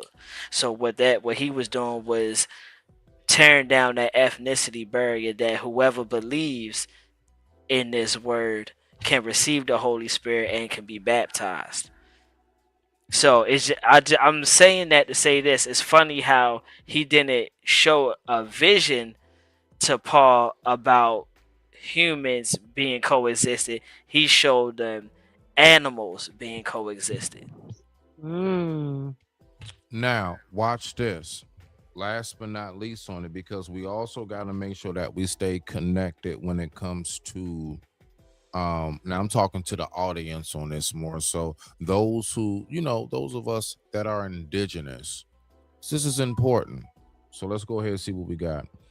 Nancy, I have one last question for you, beloved.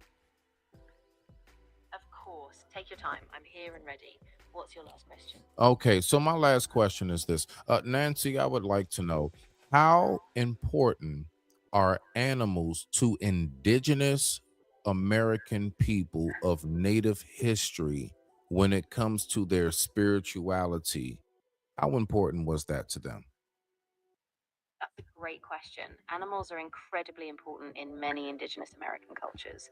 They're often seen as kin, teachers, and spiritual guides. Many tribes view animals as messengers, symbols, or even protectors, interwoven deeply with their spiritual beliefs and traditions. So, yeah, they hold a really central role. Thank you, Nancy. So, yes, I don't care where you go throughout history. Somehow or another, we seem to recognize that there's always been a connection. My man AC right here dropping the gems when it comes to the biblical perspective on it. So even if you go from the word, you go to ancient Egypt, you come into the Viking era, you come into the Western era of where we are today. The fact is that there have always been a connection that people have had to nature. Why? Because we are it. And I promise you, a lot of people don't even realize that a lot of our health problems even come into play because we're so disconnected. We don't even realize just being, now I'm not saying you have to go get a pet to be connected. Now, me personally, as you can see, I got like about 12 fish. Okay. All right. I got 2 cats. I got 3 lizards, and I got about 43 plants. Yes, that's an animal too. Don't get me started. That's a whole nother show. Now, what I'm saying is that we need to recognize how often do you see when you're around so many people you feel drained. Have you ever taken time, Jen, after being around people all day, it's just you and your dog, and somehow or another you feel a little rejuvenated for some reason? I am officially one of those people that will be chilling with you, and then I will be like, I'd rather be with my dog, especially Like real talk, you know what I'm saying? going, and it's just all this extra sensory going on. People are just being. I have literally gotten on just because the views and my computer being open counts and gives you guys interaction and views and counts and all that in this YouTube world. I will leave my computer on and let your whole live play, and I will take the dog for a walk because I would rather be on a nice peaceful walk than sitting here on this panel, so with some, you know what I mean? So I'm very much one of those people. Officially, I've been like that since I've had dogs. Like that's been like the escape, the reason to like not have to deal with nobody. Because the dog, and then it's like you talking about the communication is crazy. We can get into that on a whole nother video because there's so many things, because how can a blind person communicate with a dog? He can't see the dog, right? This is the one thing I will say. AC, you tell me if you agree. Jen, you tell me if you agree or if y'all disagree. All right. I do not believe in the whole, as much as we are connected, I do believe we are significantly connected to nature and animals, but I do not believe that you can be resurrected into like a monkey, a horse, a beetle. I don't. That's because I believe that whatever spirit or soul that you have, that is literally your specific bulb. That's your light, and that's it. But then that still would make I don't sense think that you into can regards be to once you've done with this resurrected. human body, you don't need it anymore. Your spirit is still it, though. Yeah, but I'm just saying, as far as like, I just wanted to make it clear as far as, and it's not a shade or a disrespect to nobody that believes in that. I'm just saying, me personally, right? You know what I'm saying? You know, we free men and women over here. I'm just saying, I don't personally believe that as much as we are connected, that you can be reborn into something, nor do I believe that the DNA should be mixed. Like splicing. Y'all ever seen that movie Splice? Well, that's a That that's was a a crazy, you know what I'm saying? somebody Like, got a, I don't think that's what we should do, but go ahead though. AC, I see you. Ah, but Jen. that's but that we can go back to wait. Somebody's got an echo. Let me take it off. You good? Go ahead. All right, can y'all hear me now? Okay. What are you fussing at? Fussing. So that would go into remember the movie The Fly, right? That was the splicing, the messing with the genome and all that. But even before that, the concept behind the Egyptians was that there was half animal, half human, part animal, part human. You know, certain animals were to be worshipped and praised to, and they represented. But then even before around that time, I'm not sure. Don't quote me on the timeline. But even in the Egyptian, the ancient Greek times, there was what's it called? The half man, half horse. So before we got into actual doing what we know about splicing, Minotaur. right? The Minotaur. There's always been some sort of crossbreed between human and animal. Hell, a mermaid, merman, the whole concept. Even to say that all this is fictitious, the fact that it stemmed from somewhere, and we can't. I hate when we have these conversations because we can't lean into the fact that something happened to spark the imagination of the person who passed it down, right? But then we can't sit here and say, well, it's all fictitious because we weren't there. So, it's kind of like one of those, splitting hair kind of conversations because you can't be like, well, where did they get that idea from? Look, Jen, it's real simple, okay? And then AC, you get in there, bro. You get in there because I know you wanted to say something. Listen, okay, all right.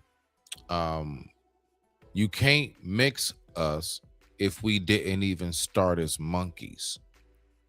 But that's only according to evolution. But then that evolution doesn't account for the Minotaur. Yeah, but if we didn't start as monkeys, then you can't start to try to blend that now. You can't. That's only if you believe in evolution. If you don't believe in evolution, you can stay. People still believe that there was a minotaur that existed. People still believe, even they don't believe in evolution, they still believe that they might believe that there is a mermaid. They don't necessarily say that we didn't stem from monkeys. I don't have to believe in evolution to believe that there was something else that was not all human. All right, so half animal, half human. This is the part that gets a person like me on that, Jen, is if we're able to find any and everything, we're able to find billion-year-old conch shells, like, old sea snails and stuff trapped in rocks, encased in things of that nature. We can find dinosaur bones, which I do believe they existed. Some people don't believe dinosaurs existed. Matter of fact, in my personal belief system, I'm not supposed to believe dinosaurs exist. I do. Okay. They say they're whale bones that man took and formulated them. No, my point is that we need to Do you believe there were giants like necromancers? Do you believe there were giants? They're called yes. Listen. In the word, they're called the Nephilim. In the Quran, it's called the people What of I say, Ad. necromancer? No, The no, yeah, Nephilim? yeah, no, Nephilim. They're called Nephilim. Yeah, the Nephilim, and then where I read is called the people of Od. Exact same story, exact same thing. Yeah, giants, yes, and they were mixed with angels. It's the exact same story. But my point is, I want to get on that right quick. My point is that when we're talking about like, you like the mixture and stuff, right? Jen, think about what you're saying right on that. Oh, you want me to If actually think we about it really right were to now? take, Wait a minute. What's well, happening? no, nah, you ain't No, gotta think about it I'm right now. all No, I'm saying is that saying somewhere in what? the whole there's hieroglyphics on the wall, and we've all know that those there was half people, part animal, even down to whatever they were doing back then. We all know that we can't. I don't know. It's just to me, you can't say it's all fiction, but then somewhere down the line, someone can prove that it happened. You know No, what I mean? I believe that experiments have gone down even back during the ancient Egyptian days and whatever and stuff. I believe Because that they believed in splicing, reincarnation, so they would be doing with I the believe cat that heads and splicing the has human gone bodies. down. Like, for example, if you look at a lot of the ancient Egyptian figures, what are they? They're like dog faces on what? Human bodies. Right, cat. They You worship know what dog, I'm cat, saying? Yeah, and birds. exactly. I mean, so we've already recognized how that's been a But they concept. also believed in reincarnation. They believed that you came back that's why your spirit animal was connected to you. So if you were a Now, bird on your that's the coffin, that's what part. you were. You shared with that bird. You shared the spirit with that animal, not the actual embodiment of. Because once you're done with because Native Americans believe that. My grandmother's tribe believed that you were reincarnated, you came back as something else, and it came back to what your spirit was connected to. So once your body is done, once this Smitty form that we have on this earth, because how they would translate that, they would say that this earth needs this form, right? Well, This earth see, needs that form, and then once it's done, hold on, once you're done, once your spirit has been released, and whether or not you were released to go wherever you're going, then that's when it will be free to go into and consume something else and your purpose of that form would be for something else. Like this purpose is for this.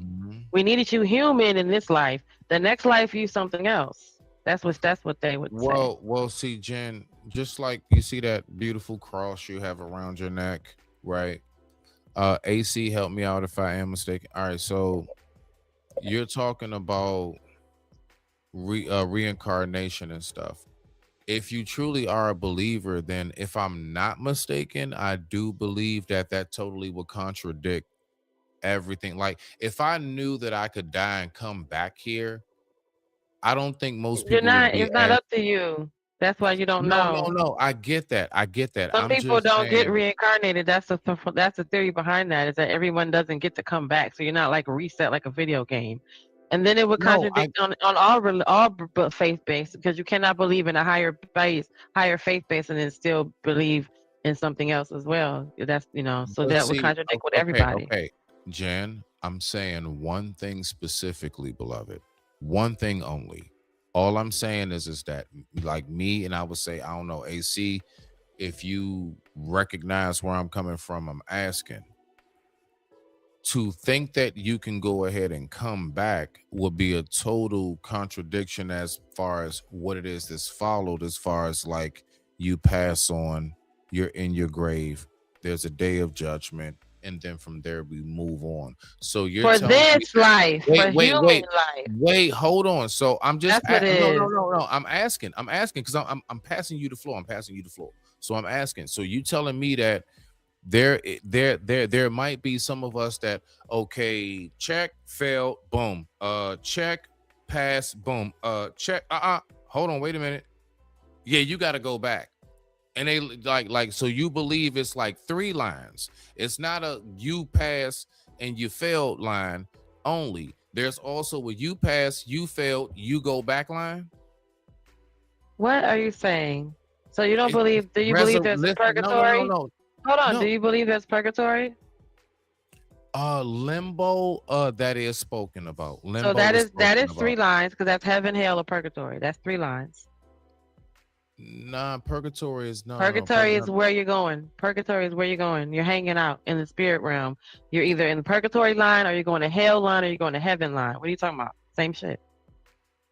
No. Same. Okay, It's 3 lines. Okay, but wait. Okay, Jen. No. Purgatory I is like supposed this. to I be like this. okay. I So like heaven, this. if you say go up, go line 3 lines. So one line is you die, you go to heaven, right? You go to be with Jesus. The other line is you weren't a good person. You don't get to go and be with God. The other line is that you have not finished your work here on this earth, and therefore you are going back at something, whatever the hell else, right? Whatever that is. But some people who believe that, hold on, you asked me and let me finish. Some people, that is what they believe in regards to that. You also can't believe in evolution and then believe in a higher power, because that had nothing to do with each other, right? Because we're not monkeys. If we didn't come from no monkey, we can't come from no monkey and then believe in the evolution, believe that there's dinosaurs and all this other stuff if that's part of the evolutional phase. We can't believe in that and then believe in a higher power that God created us. So those two can't exist as well in anybody else. But to the point of people who believe in that are saying that, just like the Egyptians did when they wrote all this stuff on the wall, they're saying that you're not done. You're done in this life in this form. They also add to that sentence, in this life in this form. So they still believe there's something else happening out there. They just believe that when Smitty's body is Smitty, that's why you hear people say that, oh, he didn't die, he just moved on.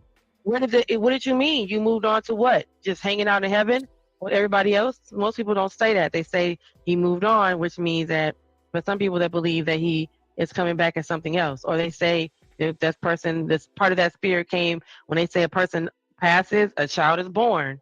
So that's why they have that theory that it's not an end and you're in the ground and your soul is your spirit. It just continues. It's linear. You're still on the line to be something else. You're not done here. You're done as Smitty. I'm done as Genesis in this human form. But whatever else is next, the next level of the next part of my life, that part of it is something else, not necessarily a human. So that's why they say that. It's not saying that I believe anything, but I understand it, because remember, I got kicked out of Jehovah's Witness for asking too many questions and them trying to break down to me, what the hell are y'all talking about? So when I started going to church, I started asking these questions. I didn't get kicked out of places. I started staying and asking questions. But that would be the understanding that whatever body this Smitty has, when it's done and in the ground, that body is done. And then whatever you are to come back as, that's what you are coming back as, because you're still not done on this earth. You still have work to do. So that's what they would say. All right. So thank you. That's what I learned, and that's why people say auntie came back as a cat, or they have a dog, or the baby was born and it's just like auntie. Can I get my second? Can I get my second? Oh, that's why. All right. So I'm gonna make mine short and sweet. AC, you can get in there afterwards. Look, right. You said purgatory. I'm going by the words. You did not say come back. Purgatory and limbo. I said, yeah, you talking about limbo. Okay. Purgatory, limbo. That means That's because you said 3 lines. Why don't you put it all together? Because otherwise it sounds like you just trying to do something on some shady shit. Come on, Jen. It's not about me talking. It's not. It's about. See, it's about you actually saying what was said and not making it to your own sentence. But you gotta let me get more than a few words. We talked about 3 lines. You said you asked, was there 3 lines, and I asked you, did you believe that in purgatory in regards to heaven and hell? So that's what you need to repeat again, because otherwise it's not in context. But you got to see where I'm going, though, Jen. I mean that's just a fact. Yeah, it doesn't even matter if you don't want to start from the beginning. Jen. Okay, so you were talking. Listen, so this is what I'm saying. I'm just making a comparison when you was talking about when I said, yeah, if you truly are a believer, it would be a total contradiction when it comes to the belief system, because even in limbo does not mean you came back. No one said anything about that. I was asking about the 3 lines. This is what the hell I'm talking about. Jen, no, because you're talking about something else, and what the hell are you saying? It has nothing to do with what I said. You don't know what I'm saying because you're saying, no, I can't finish saying it. You will know if you allow me to finish my entire statement respectfully. I know how it feels. So what I'm saying is that when it comes to purgatory. When it comes to limbo, right? Limbo, that means you don't come back. You're not here no more. We're talking about reincarnation, coming back. You can't put them two in the same because We one means wasn't doing that. We weren't even doing that. That's why I keep trying to tell you that's not what was happening. But you want to go ahead and finish the words out your mouth, but instead of actually, that's not All right, what all we right, were all right, saying. all right. You got it, Jen. Because that's You not got what it. I was saying at all. It's not as you It's were not talking about about no, but the it was three. You about said, what I "Oh, was there are trying to three say though. lines." Now I said, "So then, do you believe in purgatory?" Because that means there are three lines. That's all I'm saying is that you're talking about your comparison. You're doing that. So go run with it. I was not No, saying no. that for Okay, the okay. record. So Just for the again, record. That's not what the hell Jen Jen. said. So again, to make it very clear, purgatory, limbo, is when you're stuck. What's up, It's when Black? you're stuck. Okay.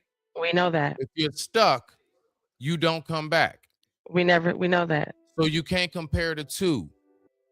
And that is what took We place weren't comparing earlier. the two. That's the only reason why I'm saying anything that I'm saying about this right now Right, is and that's because why we that were is not where comparing the other so if two. that's where it went, don't try to make it seem like I'm just saying some shit out the side of my damn neck and I don't know We're what I'm comparing talking the two. about. We have nobody did that. I simply asked you about the purgatory in comparison because you said you have three lines now, huh? You said so Jen, you go to you heaven, reaching. hell, or you go You back. reaching. I'm not You reaching because reaching. this is what the hell you just said. Let me rewind it because I'm not stupid and you're not gonna gaslight me on my own shit. So let me go over here and rewind because that's not what the hell. You said something about the three lines. That's why I asked you about the purgatory in regards to heaven, hell, and the limbo. And so is that the same three lines? That's what we were talking about. You saying, oh, this is what we got now? Three lines? I'm not reaching for shit. So go back and rewind it and listen to what we just said. That's crazy. Otherwise, we can go on to the next thing.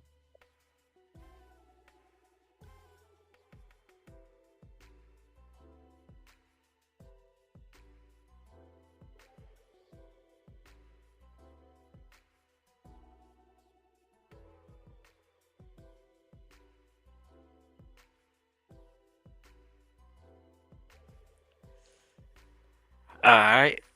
So yeah, everybody just woosah. Let's regroup and start fresh. What happened? So, nah, I said everybody just woosah. Let's regroup and start fresh.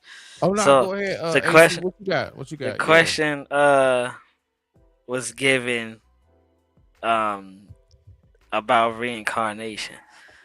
Right. Me personally, I believe that yes, we may come back as something else. But who am I to say what's gonna happen? Because one, I never made it off this plane to to say if I'm coming back or not. No, I get you No, on that, no, AC. hold on. Now, our spirit, our soul is gonna transition. Where it transitions to, we have yet to figure that out. From the places, the stuff that I've seen, and the stuff that I've watched, that purgatory part that you're necessarily talking about, when a person went there, it was either one option. Well, it was two options. Either you're gonna go to your destination, or you're gonna get put back where you came from.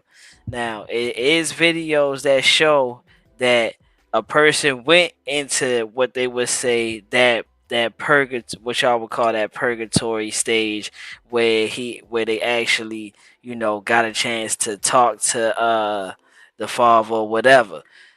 If it was his time, it was his time. If it wasn't, then he would be back in his body. Is plenty of Nah, videos but that hold on, show AC. Is that that. Yes, purgatory I stage? would say that yes.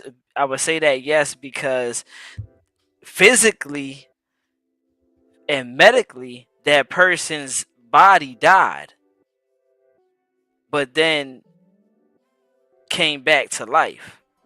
And then when he comes and tells what happened, is he tells, yes, I seen God. And one video was like, yes, I seen the Seen the devil. devil, yeah. Yeah.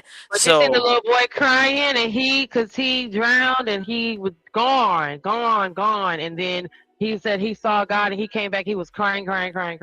yeah. So yeah, So and yeah, they say I touched the angel. He said I believe. touched the angel, mom. I reached out and I touched him, and they touched me, and he's forever. And he got like a gray streak in his head. He woke up and he just was crying. Yeah, so I seen like what you would call that purgatory stage, but it's not that you stay there forever. It's not Hold that on. you. So you It's not saying like a comatose? Yeah, Like so No, or exactly. they'll you're sent, or saying a even some coma people could are be the sent same back. thing. But Yeah, Some people are hold on, sent back into the he's saying a world to coma live is in the pain. same thing. no, but No, hold they're on. not always The sleeping. coma part is not their body's still alive. Yeah. He died. That means his heart stopped. That means it was a flat line. That means they looked at the Okay. clock. It was like, yeah, at 9:03 on Time of death. Saturday, March the 15th, 26. We gonna But what if pronounce him it was dead. a coma? But what if it was a comatose Your state body back does. then? Your No, body's still alive. wait a minute. What if it was a comatose state and back then during that time they did not know that that's what it was called, and in their eyes back then in that primitive state, because that would be feasible to think. Let's be logical thinking about it. Back during, and if you saw somebody go into a coma and they just not waking up for days on end, I think there have been a lot of people who were alive that got buried and they were in a damn coma. No, it was. Hold on, Real but talk. no. Real It talk, was. AC. It Right, was. but we It have was a evidence of lot of people people. coming back speaking of what they saw after being in such a catatonic state, because there's a difference between Yeah. being in a coma and being catatonic. Catatonic is mean you're physically alive. Your body is still, the blood's still running through your body, but you are literally you look dead to the world. Versus Yeah, being in a like you can coma still hear where people part of talking your to you. body is shut down. No, even in a coma, people can hear people talking to them. They have evidence of Mhm. people saying after they woke up, they kept looking for the nurse that would come in and speak to them every day. But there's a Yeah. difference between in a catatonic state where you're Yeah. alive and you are in a state where you can't move versus Because being a in a coma. coma and you're something Yeah. shutting You're down still and conscious in a yeah. coma. You're still conscious in a coma. Now that what you're talking about, Smitty, yes, that there's been times, and I don't know if you remember this, but they used to have these little things where it had a bell next to the grave.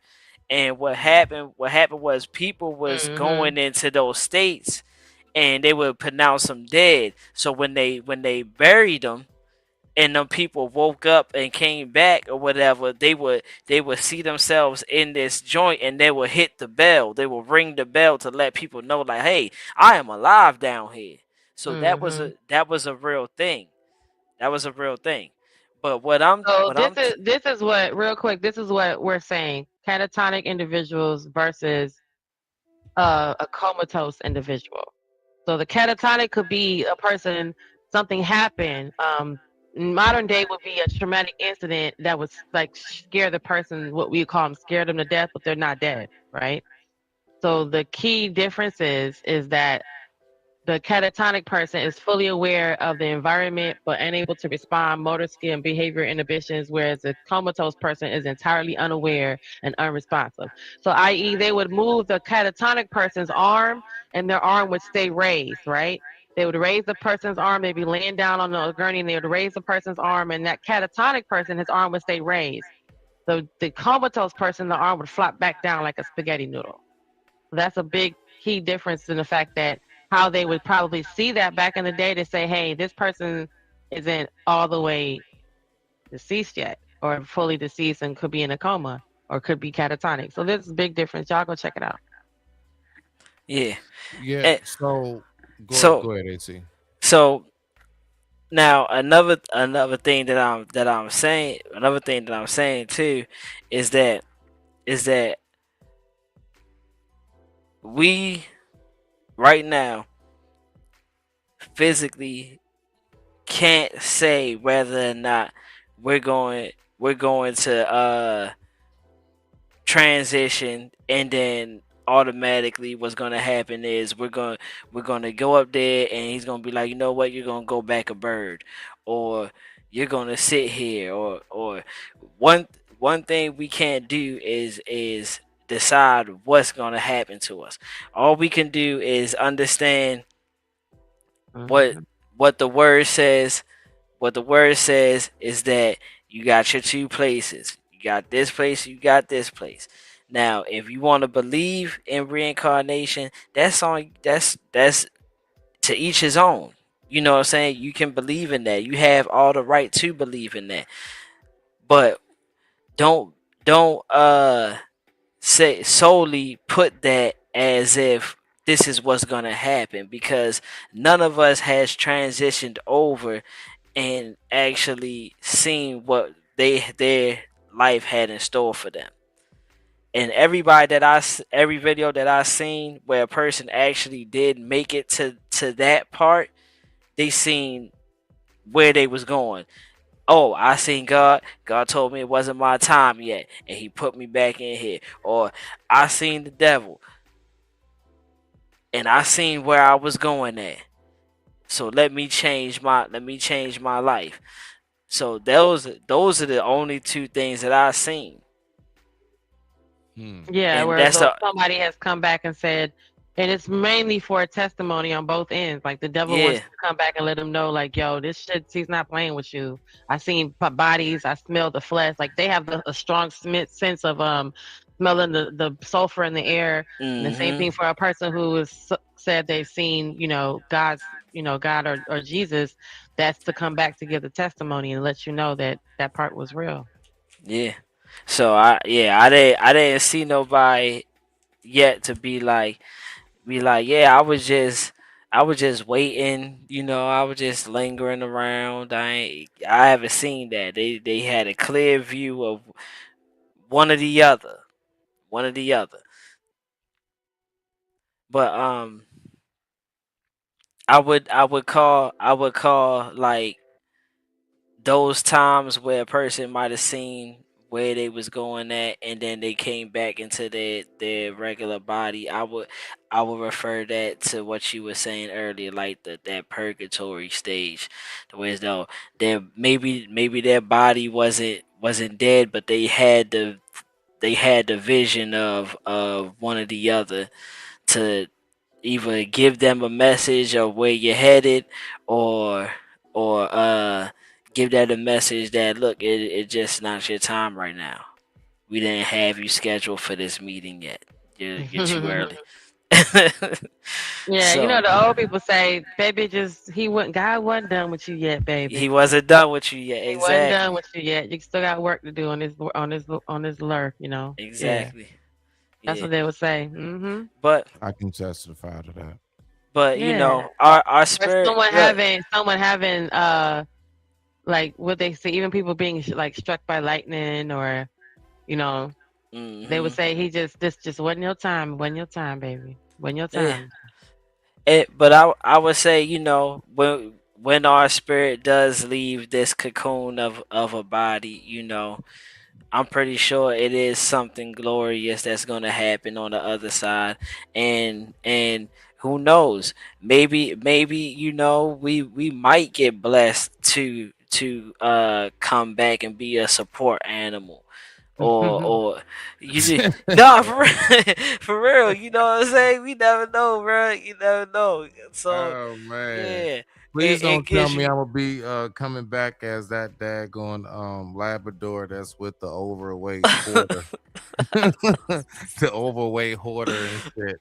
That's technically allowed. Look, I ain't even supposed to be there and shit. Oh man. So yeah, man, it's this topic right here is solely up to the person and how they want to see where they want to be at the end. Me, look, I ain't trying to come back here. I done seen enough of this But place. see, that's I'm my trying to be point. up there with God, bro. Like that's my point, bro. Like I mean, like That's that's why what I they said it's mean not up to by. you. But listen though, but that's my whole point when I say this. Like it would be like the whole like if you're a believer, the whole focus and strive is to not come back here. That's my whole point. That's why I said like nah, and the whole limbo and purgatory, like nah, that goes against all of that goes against what it is that people who believe strive for. I don't care what religion it is. I'm just saying if you know that you want to go from here physically and you're doing what you got to do through your religious text to get to where you got to get to in the afterlife, most of that does not entail, yeah, I hope that I can do the best that I can to come back as a beetle. a, Live a, for a one duck summer, beetle. right? You know what I'm saying? Live for one summer and die. Like I don't think most people that's in their mind, like on some real talk. I don't think most people want to come back here in any person's body, let alone a damn animal. I'm gonna be real with you. After everything that I know about the science and physics and all of that, to come back and I'm pooch. Man, I ain't gonna lie, bro. I'm gonna be blown. I'm gonna be irritated, bro. They Word. gonna have to put me in the shelter and put me down because Mhm. I don't want to be nobody's pet. Real talk. Real talk. Yeah, man. Like I said, man. I just want to be up there with God, bro. That's it. Yeah, man. Chilling, relaxing, watching the beast freely run around with no nonsense. You know what I'm saying? I'm just trying to be peaceful. And that's all Live that in I'm peace. saying with how we would look at the faith system. Yeah, like that totally goes against everything that people would read and strive for. I don't see nowhere in there where it says strive to come back and do it again. I don't see nowhere in none of these books where it says anything close to that, right? It's like no, you leave from here and you either go somewhere comfortable or you go somewhere very uncomfortable, and that's just how that goes. Well, I guess that would depend Or on the your faith latter. base too, right? It would be based on what is your faith base? Because purgatory is I mean, not so much. yeah, No, because yeah. purgatory is not a Christian, so you would have a hard time understanding it if that wasn't part of No, your faith base. It's more Catholic. see, So you're if you were absolutely Catholic, you right. wouldn't be having this conversation because it would be already indoctrinated into your belief because that's part of what they believe. Well, you got a point there, and you're absolutely right as far as the part of the purgatory aspect. Only thing that I'm adding in addition is like basically like everyone, like you have like what do they call it? The state of nirvana, right? I believe that's Hindu, if I'm not mistaken, like nirvana. When it's like the ultimate, like the highest level and stuff like that. You know what I'm saying? And Islam is Jannah. And Christian is paradise. You know what I'm saying? Like in all types of any base. I mean, even down to the pharaohs, as pagan as they were. Oh my goodness, just super duper pagans. But they at least still recognize the transition. Listen, watch this.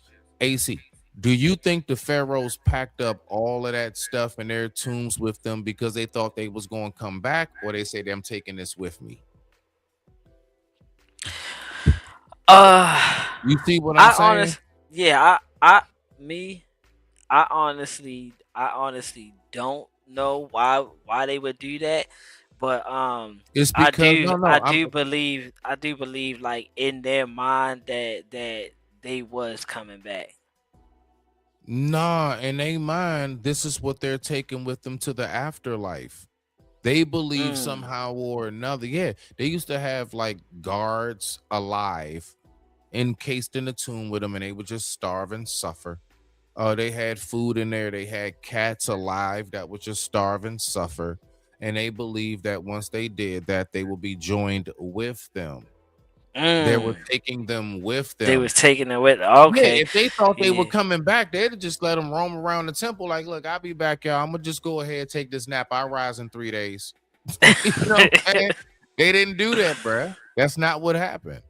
So Okay. that's my point as far as like, I don't care where you go on the religious or spiritual spectrum.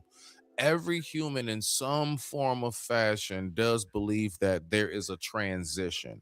Now, where the battle and the clash comes in is, where do we go and how does the transition take place? Right? Like what are the events that happen? How does it look? What does it feel like? What do you see? That's where Facts. the clash comes in. But Now do we go somewhere? I think it's unanimous that everybody already knows, bruh. It's that's something after this. that's why I always said, like, bruh, if I'm finna transition, please let me transition peacefully. Hey, what? I Hey, just want what? I don't want no horrific transition, Right, because bruh. I feel like, those horrific transitions like You gonna that be in limbo. You are gonna be like the forever punishment. screaming. Like, Yeah, like no. that's the punishment because you weren't doing what you were supposed to do. I really feel like that. Like you you beat cancer just to walk out and get hit by a bus. Like, bruh, come. Man. You feel what I'm saying? Like stuff like that, or you riding, and next thing you know, the street caves in, and then you get sucked into a manhole somewhere, and then yo, bro, like The those are crater. horrific. Yeah. Yeah, like those are But horrific deaths, but see bro. the I don't thing want to is, be like that. though, AC, what is really about more than anything, like, look, But then that think would go about it. against reaping and sowing, and you having generational things that happen, like stuff like that. To me, happens Mhm. when people something else happening in your generation, and you reaping from it, or you did something, and that's just your karma. Like some stuff like that. Yeah, You can't that's what. believe that, not believing it, and not because that everybody, if people have walked past the same place over and over again, and then all of a sudden today the ground gave out. Like, yeah. So sometimes I'll be thinking Right, like right. Like maybe in it was just 2012. your karma, because some of those events are so far left. Like I saw the guy swimming, and it was the sinkhole happening in like Thailand or something, and 6 people were in the pool. Everybody else wasn't in the pool, only 6 people. So sometimes I wonder, more so, or I lean more towards the thought process that might have been that person's karma, because we also remember you do reap what you sow, and we do have things that your Facts. grandfather could have done. He could have been out here, skinning people and stuff, and all of a sudden now you think you about to walk through the next 10 generations scot free. No, somebody coming back for y'all. Yeah, no, Right, right. and that's why I said what I said about, please just let me go out peacefully, because I don't want to be like that. That I Bruh. and I know I can't help it. I can't help what one of my family members did all the way in the past, and it finally caught up to it.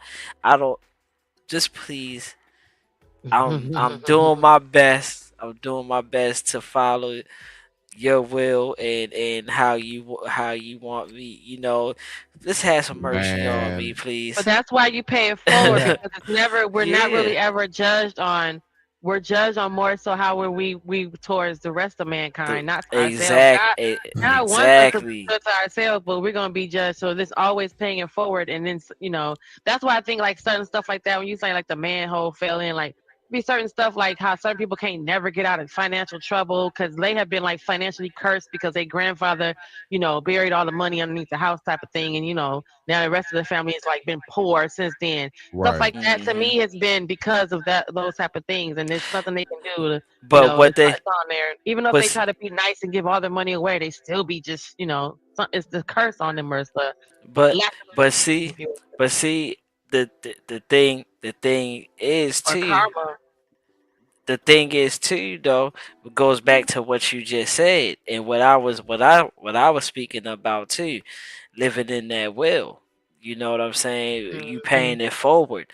Hey, if it calls for you to go through that, I mean, what are you doing to change that?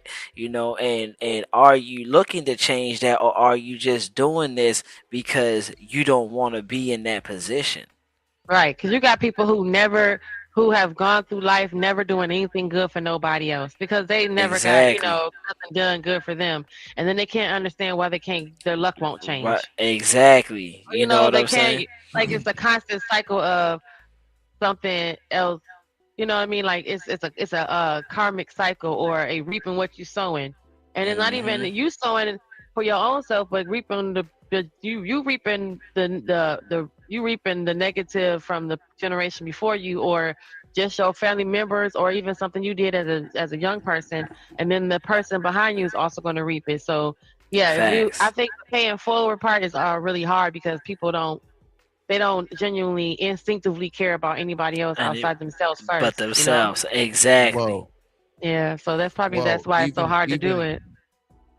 even deeper though, when you're talking about leaving in peace, even what it is when I'll be reading, right?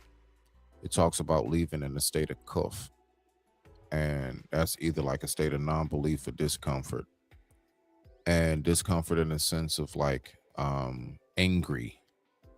Like if Mhm. it's like bruh, like I swear to you, bruh, I so know what you talking about. That's why I'm so big on, like, I don't care how it looks or whatever. I will say I apologize.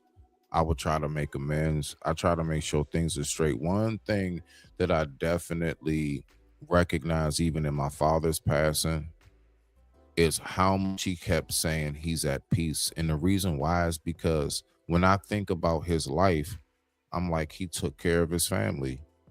He was faithful to his wife.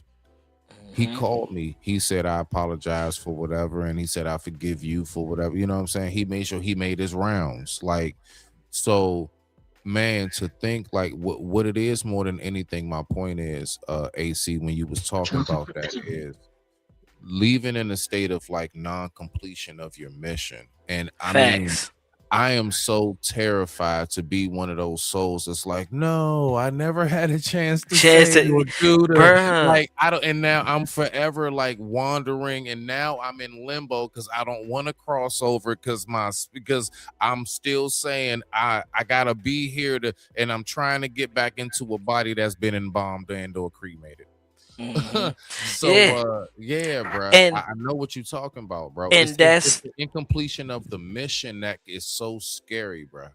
but also too, you know, this is why God speaks about the heart, Hmm. because this is why he's big on that heart factor, because I could be doing something, but my heart might not be in the right place of me doing it. Yeah, I could be giving everything back to people and stuff like that, but my heart is telling me, "Oh, I'm only giving this That's to the you because I weighing the want heart against something the back." feather.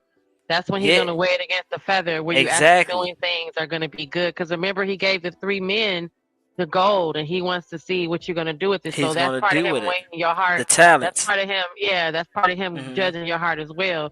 But mainly when he comes again, when you say, okay, yeah, God, I've been doing good, and I've been doing paying forward and making sure I've been taking care of the people around, because he also doesn't want you to be so giving that you fail to Hmm. preserve in yourself, to pour into yourself. So he looks at them the same, right? Remember, he said he looks at them, the person that is also giving and the one who is not forgiving, the same way. Hmm. Because you're selfish, Facts. and then you're too giving that you're not even concerned about the vessel that he gave you. Because what was it? The old lady was torn down and broken and didn't comb her hair, but she was so generous, and he was like, okay, no, that's not what I Yeah, wanted you to do either. I wanted you to be blessed in the process. yeah.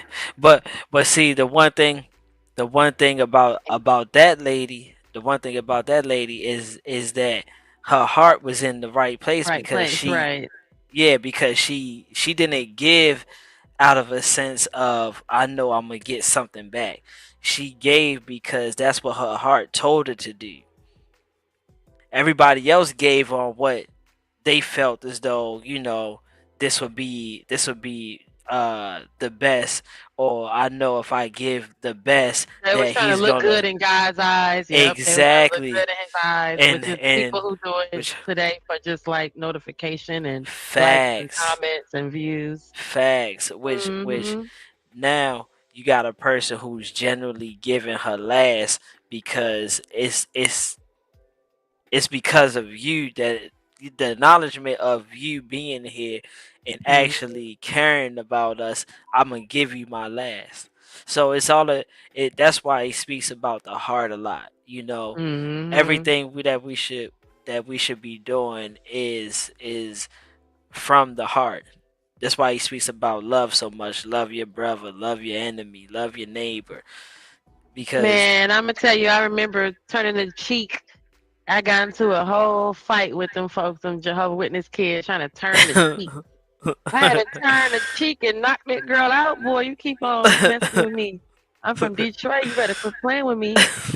Man, turn the cheek. And then I remember my little sister, you know how the seniors are playing on the last few days of school, and then the football team riding around acting stupid and running to the back of my sister's car. And, you know, my sisters was together, so that if they had to go, you know, when you little and you got a sibling close to your age, you got to go everywhere with them. So they already had to go everywhere together. And my little sister, one of these boys ran into the back of the car, and they came and told me, they said, "Oh my goodness, she just cussed him out." And then she told him, "And in Jesus' name, now we're going to pray, and I'm about to bless y'all." I laughed so hard because she said she didn't want to get in trouble because we had to go to church. Yeah. And she was like, "I didn't want to get in trouble because I cussed them guys out for running into our car." Real talk. That He was look, like, "Well, I had to pray for him real quick."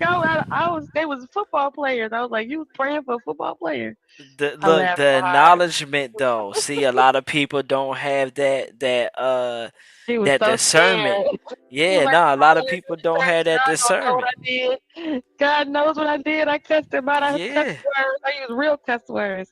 I said, yeah. I don't think God's gonna hold that one against you." Uh, because look, at the end of the day, with the unforgiving servant parable, you know, Yeah, yeah. he asked Peter asked him how many times I should forgive that person and my brother for sinning against me, and Jesus told him what 70 times 7. You know what I'm saying? So it's okay, and he's not saying that you can't be mad or frustrated. It's more a sense of don't acting on it. And even though she acted, she still had a discernment enough to understand, like, okay, this was not a pleasing thing. So yeah, I'm gonna give you a piece of my mind, but also guess what? I'm gonna pray for you as well. And it was so funny because she only like 5'2", 5'3", and it's these big old boys that she talking about, give me your hand, I gotta pray for you, because she was so worried. I said, well, you can't, you know, it's cute because she's a little bitty high school aggressive little person, and it was just the fact that it's a 6 foot tall football player, like, okay, my bad, because you know we ran into the back of your car. But I remember when she was when they were younger and we would go to church, and she would ask me. One day she asked me. She said, we was leaving church, y'all. Listen, I turned right on around and went back to talk to the pastor because I did not have an answer for her. She said, what if Jesus was looking around? She said, what if Jesus was here today? He probably would be like, nah, y'all, I ain't friends with none of y'all. She was a little kid talking about saying, what if, now she said, now how would you feel? I said, well, he probably would be mad at everybody because everybody, how they just tearing up. And I'm driving now. I'm trying to drive home from church. And she said, what if Jesus was here today? He would be looking around talking about some, nah, man, I ain't down with none of this.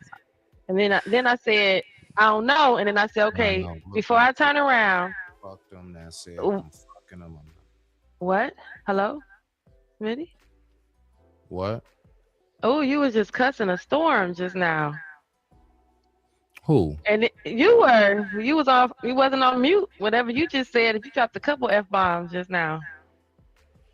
Nah. And so then I was telling AC, I was telling him the story. And then the second thing she said was, she said, how would you feel after you doing all this stuff that you doing and sinning if Jesus was like, nah, I ain't finna go up on that cross for these people? I was like, what? Can you imagine if he did that? I turned around so quick. I said, back to the church we go. We You- finna go ask the pastor.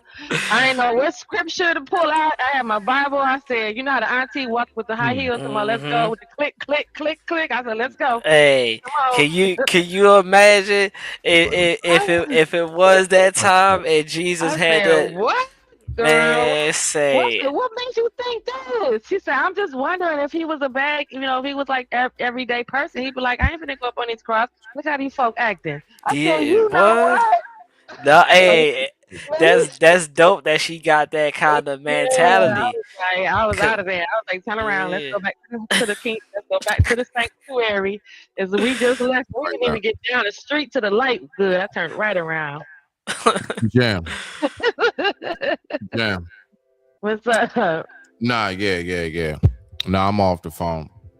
Nah, Yeah, man. you were ever just get- F-bombing. You just was F-ing. Nah, man, because I get tired of. You ever get that friend that keep calling you about the same shit over and over again? Man. And I be that friend you sometimes. be trying to like be comforting, but it's like the same fucking same story again. Same story again. Oh, Here that's we go exactly again. what you said. But that's not fair though, because sometimes you have the same story to somebody else and they don't do that to you. They listen to you. So pay it forward. We just got finished talking about it. Pay Yep. it forward. Somebody listens to you. That's why. And sometimes that'd be a test that'd be a guy testing you, because you know you're gonna get the same test over and over again until you pass it. So then sometimes that'd be that test. But that's You how be like, us as men talk to each other, though, Jen. I ain't gonna lie. I mean, That was not because you wasn't stop? on mute. We heard you. You wasn't on mute. I know. No, I said that's how us as men talk to each other. I didn't say I was. That's on an mute. excuse. It's like, come on, man. How many times you gonna keep on talk about, you know? That what I'm ain't saying? what you said. You said the F and F and F F F F. That's what you really said. You was like, that's what I you know, said. I know what I was talking about when I came up to my microphone. I'm talking about as far as like, yeah, like you just get tired of hearing like the same shit. You get tired of hearing the same shit, dog. And it's like, you my folks and all, but it's like, come on, man. And it's like I get tired of breaking down these scenarios and stuff like that. You're not and supposed to getting be you to breaking try to- nothing down. That be them times. See, sometimes we be counseling somebody who don't need counseling. They just need somebody to listen. And sometimes we don't be listening to the person who needs counseling, and so we just misplace it altogether because we think we be knowing stuff, and it don't work like that. Because I Yeah, know but you're somebody not. who is like me. As a woman, a lot of times there is that point of someone, especially in this day and age where everything's all on the phone and folks don't talk on the phone or don't actually speak to each other a lot. So sometimes people are actually craving the actual speaking to I'm other gonna tell you right people. now, Jen. Okay, well, interrupt me. Damn, I was not telling you nothing. I I'm can just mute not. you, I can finish what I'm saying and mute you, I can just say what I was gonna say and put the mute button if I wanted to stop All that, right, because all that's right, not all cool. right, I man. was Let me still just go saying ahead. something. Let me